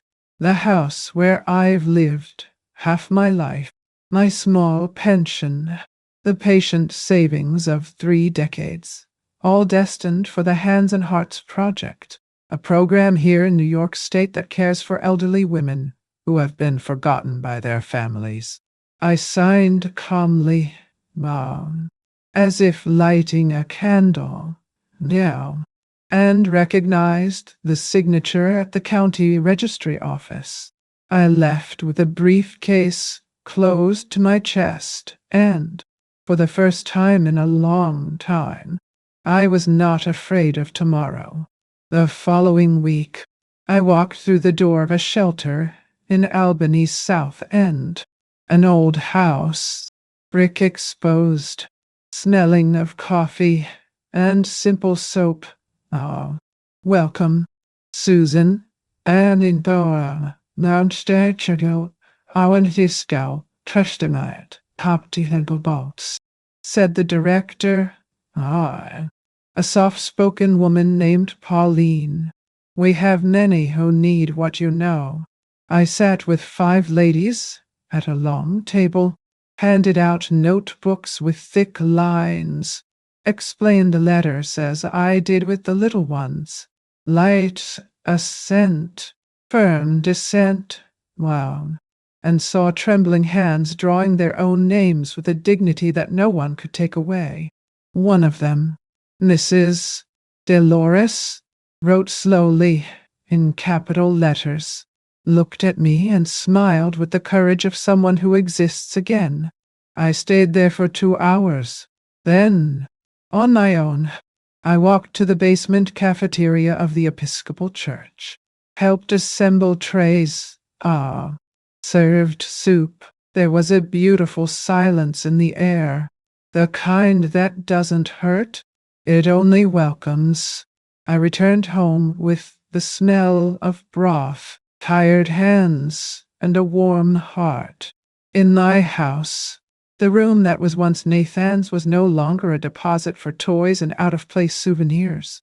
I bought a simple bookcase, set it up by myself over the course of an afternoon, and filled it with storybooks, booklets, hands and hearts, pamphlets, benders with social workers, phone numbers, addresses of low-cost clinics, and a tin box where I kept notes that were delivered to me there.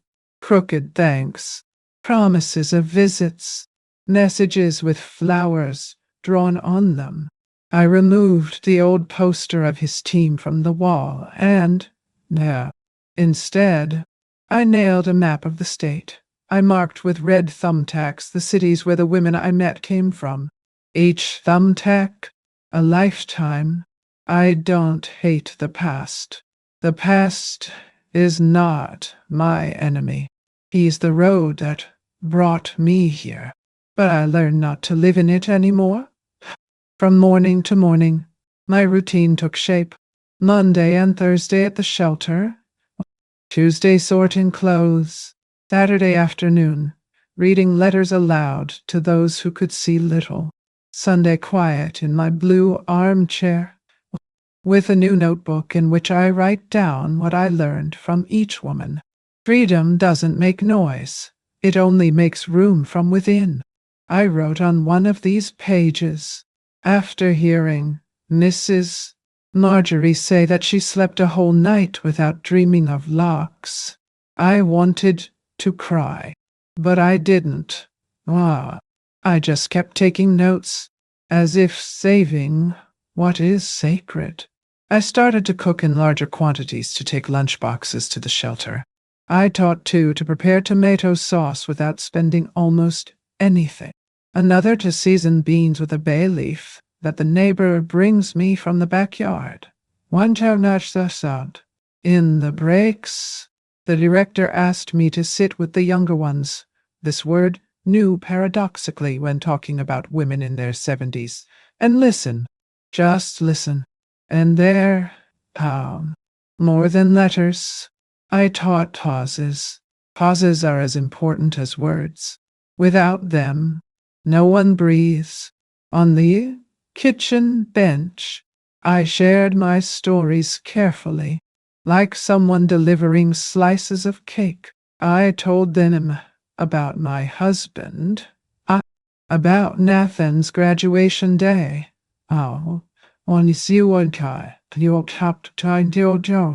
About my afternoons as a teacher arranging a notebook with tape because the money didn't come.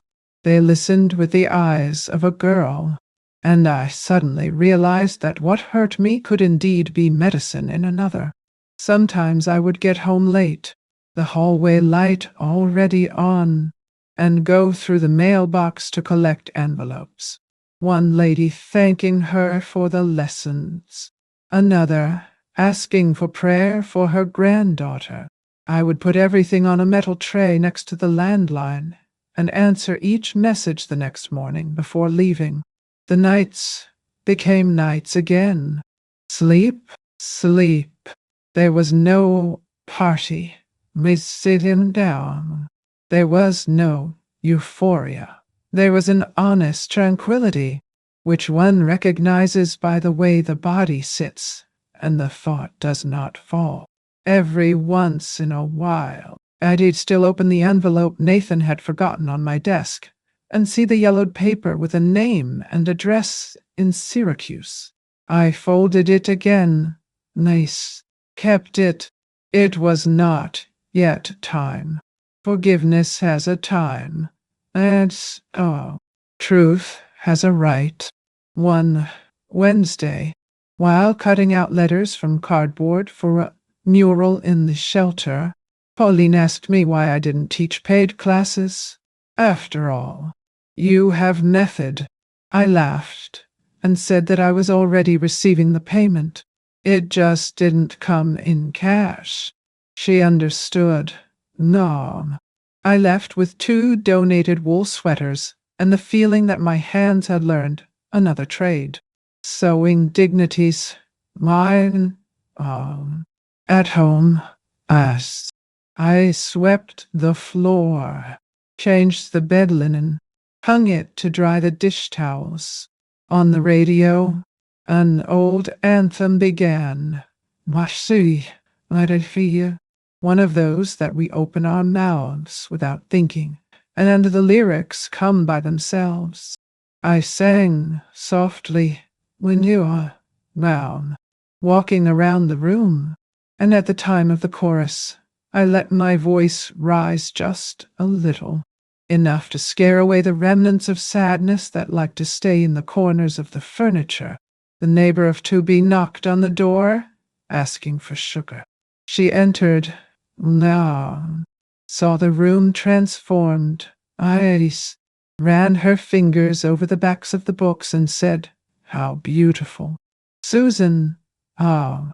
I thanked her, and when she left, I leaned against the doorframe for a few minutes, listening to the breathing of the house.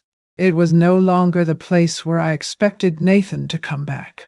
It was the place where women arrived and left carrying a new word, a number written down. A courage burned.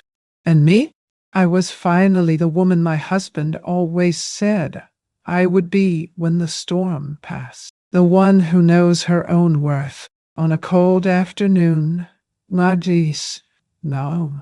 I went with the shelter group to visit a community center in Schenectady.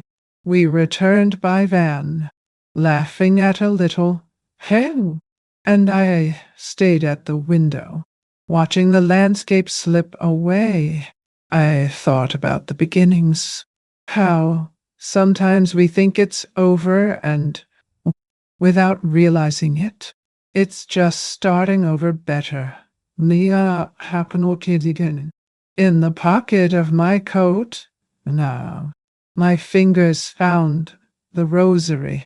I prayed without words, as if nodding my head to God. I arrived home with the end of daylight hitting the kitchen table, making the glass of the sugar bowl shine. I made tea, cut an apple, sat in the blue armchair and took my notebook. I wrote, Martin Silkan, I don't hate the past. I just don't live in it anymore. I closed the notebook and then looked again at the drawer where the manila envelope with Syracuse's name and address sleeps. I stood there, standing, wow, feeling a certainty grow, wow, like when water starts to boil without making a fuss. Tomorrow morning, I told myself, I'm going, wow. And when I ring that doorbell and hear the voice behind the door, I'm going to find out why it all started. Under the are you coming with me? Because the answer they gave me there, it even changed the way I say Amen. The next morning, well, I woke up before the sun and left with the thick coat, wool gloves and plaid scarf that I keep for the days when the wind decides to speak louder than us. Albany was covered in that autumn gold that always made me think of beautiful endings. Maple leaves strewn across the sidewalk, trees drawing lace in the sky. I chose to walk to the park where I used to take Nathan when I was little. It was an almost automatic choice, like someone who goes back to the well to see if there is still water. No. And there was. The lawn still gave that feeling of a clean bed. How The wooden benches had the same scars of names that teenagers insist on engraving. The lake mirrored a light that seemed invented just to calm down. I sat on a bench near the playground. Oh, the one with the red slide that was once green. I saw one mother pushing a cart and another learning to attach gloves to restless hands. Next door, near me down, a little boy was running after a dog that was not interested in being caught. I smiled without envy. I don't miss what doesn't come back. I feel grateful that it was. And this is a great achievement for a woman who always thought that it was only love if it hurt. I watched the coming and going of people, listened so, and each one seemed to carry an invisible suitcase on their backs. Worries, bills, absences, fears, wine. My suitcase was also there, but now, with fewer stones. Silence. This companion I thought was an enemy became my best tool.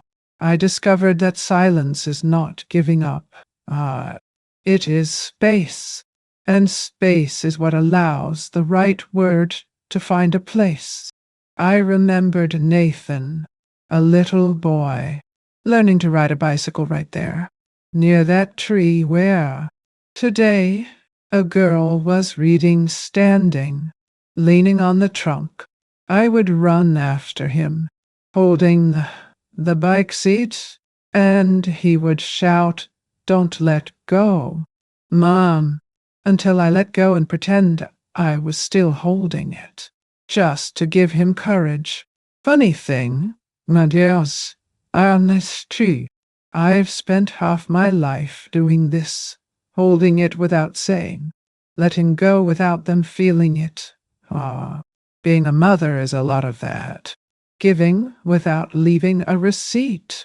But being a woman, I learned late. It's knowing when to stop. I stopped holding on to what wasn't mine. I stopped picking up shards that I didn't break. I stopped asking permission to exist. And yet, wow, here I am, whole. A lady with wrinkles that don't embarrass me and memories that don't crush me. I closed my eyes and let the sound of the park cross me. Hurried steps of those who exercise. Small laughter. Leaves scraping the ground. Wild. Eyes. A distant bark. A train whistle that always seems to come from another life.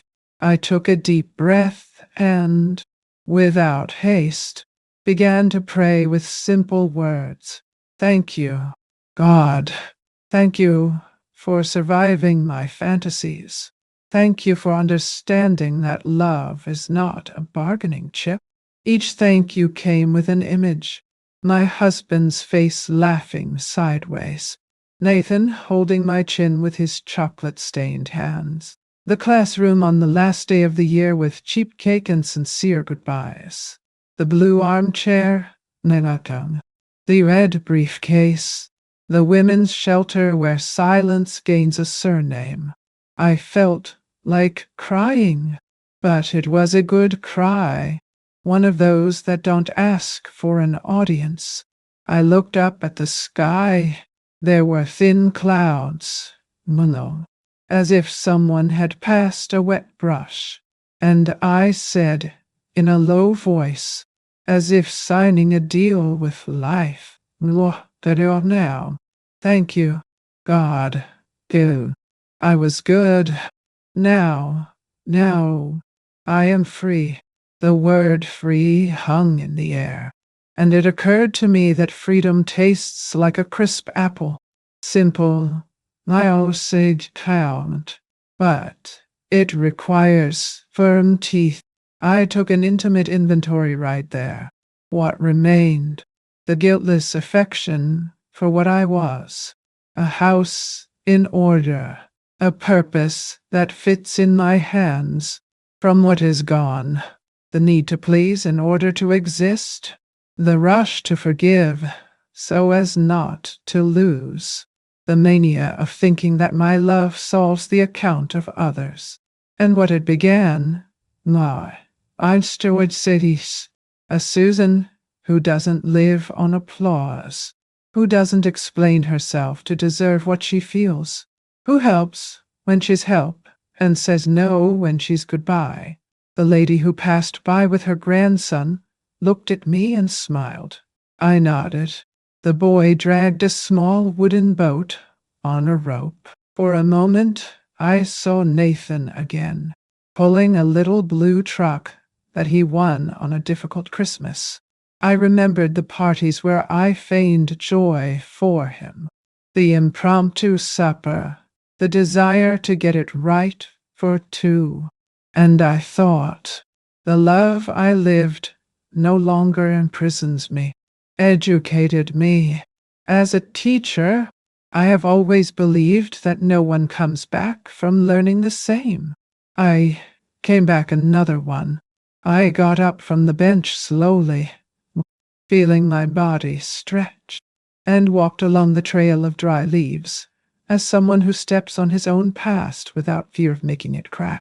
The wind brought a scent of coffee, with perhaps from the kiosk on the other side. I came across two boys running, headphones in my ears, and I had a calm certainty. I don't need anyone to understand my peace for it to be real. Sometimes we spend our lives explaining where we came from, where we're going, how we feel, why we cried. And one day he discovers that those who need to know already know, and those who don't need to will never know. I sat on another bench, a little closer to the lake, and opened my hardcover notebook, the same one where I've been writing everything, as if embroidering what he wants to keep alive. I wrote, today, Lionel Churchill watched. The silence did not weigh on me. Taut. I closed the notebook and let the sun warm my hands for a few minutes. I thought about the women in the shelter, the names pasted on the map of my room, how each one carries a universe. I imagined Mrs. Dolores whistling as she ironed, Mrs. Marjorie writing a shopping list for the first time without asking for help. I found that fighting for their dignity healed parts of me that I didn't even know were hurting. It was at that moment that the brown envelope jumped back inside me like a fish that is reluctant to get out of the water. The name and address of Syracuse. I had decided I would go, and, curiously, the peace in the park did not diminish my courage. It increased, because peace is not anesthesia. It is clarity, no. And clarity points out paths. I walk to the exit of the park with firm steps, as if returning home, knowing that the suitcase will be opened and reorganized. I passed by the newsstand.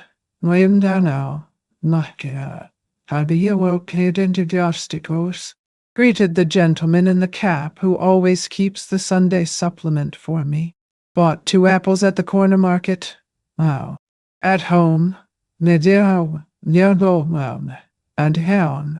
I washed the fruits, cooked rice for the shelter week, folded the blanket of the armchair, watered the plants. It was all simple.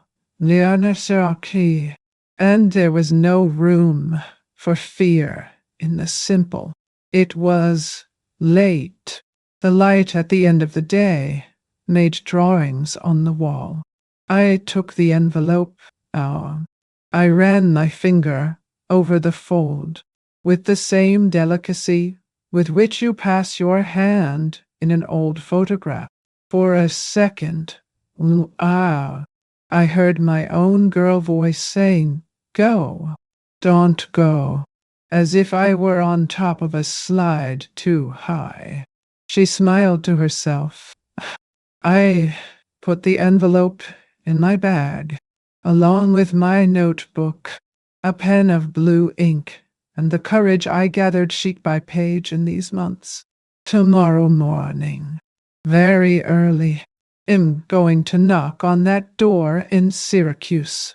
And when it opens, I don't know if light or shadow will come in, but I know that, whatever the answer, it doesn't lose me anymore.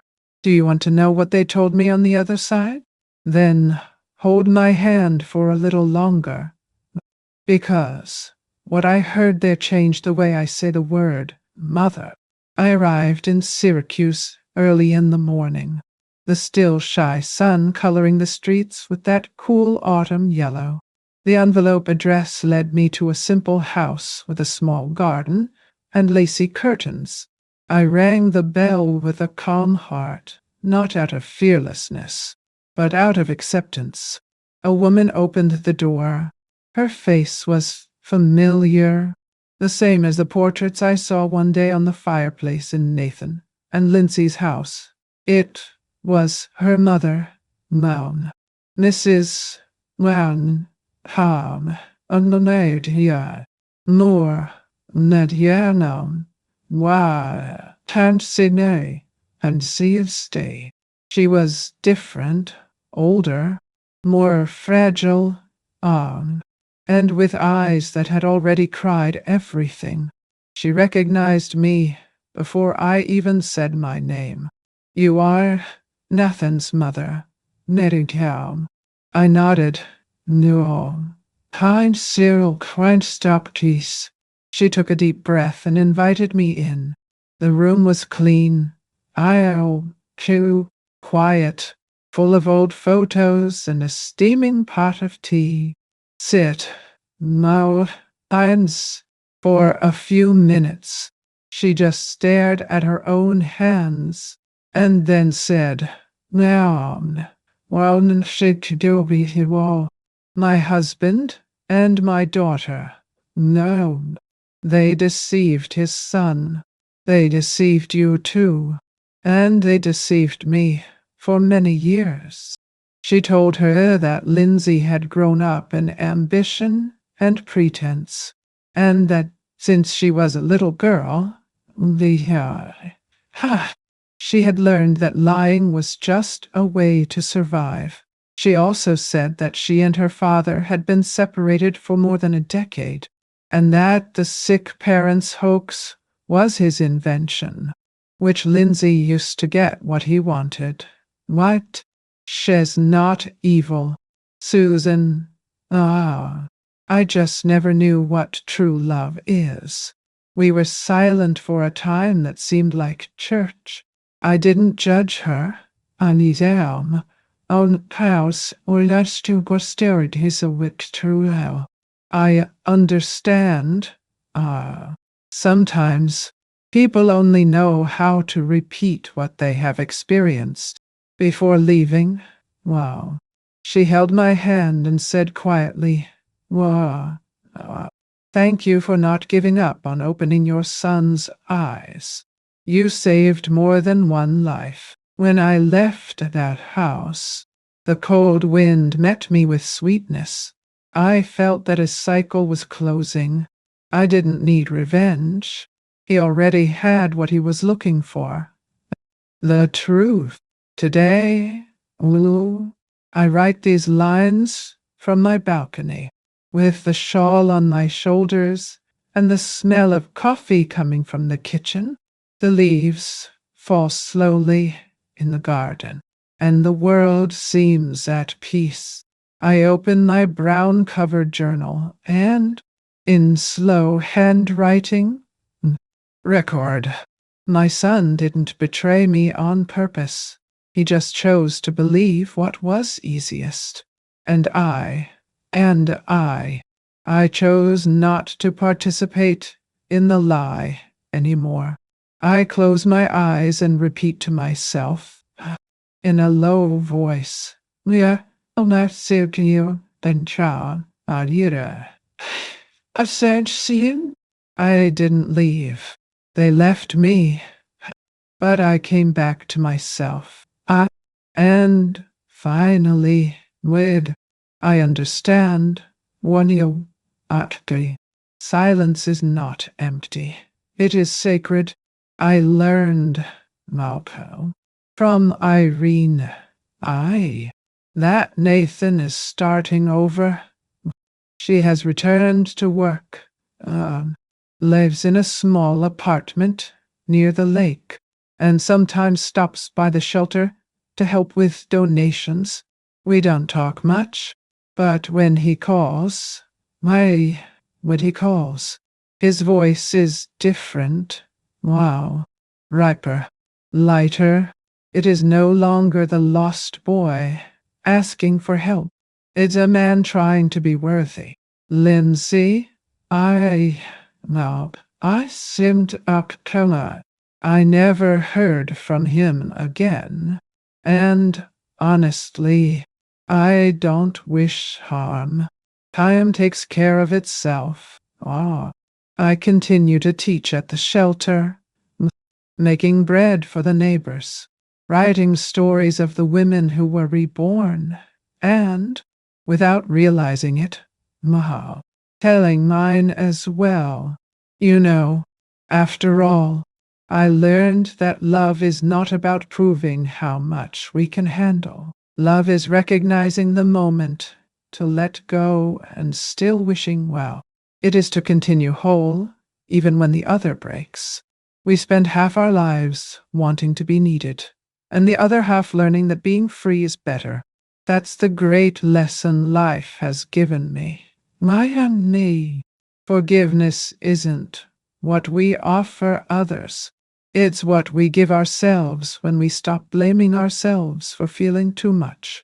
And if you've stayed with me this far, thank you. Thank you for the company, for listening. Now, I'm your child, for letting me into your home and your heart for a little bit. This space here has become our sharing corner. And that's why I ask, with an open soul, if this story touched you, leave a like. It's like a hug that warms up and helps this channel to keep breathing. And if you want to come back for another coffee with me, sign up here. Each application is an invitation to sit at the table again, share memories and heal wounds with words. Tell me which city you're watching from. Once, Hausa, or Deshto. I want to know where these friendly voices reach me from, and it activates the bell. So you don't lose it when the coffee is ironed again, because I still have other stories in store. Stories of simple people, but with great souls. Stories that prove that it is never too late to get up, nor to forgive yourself. Don't go away yet. Listen to the next real story that will appear on the screen. Always remember, each wrinkle tells a story, and each story carries a strength. Watch the next video here on the channel with another incredible story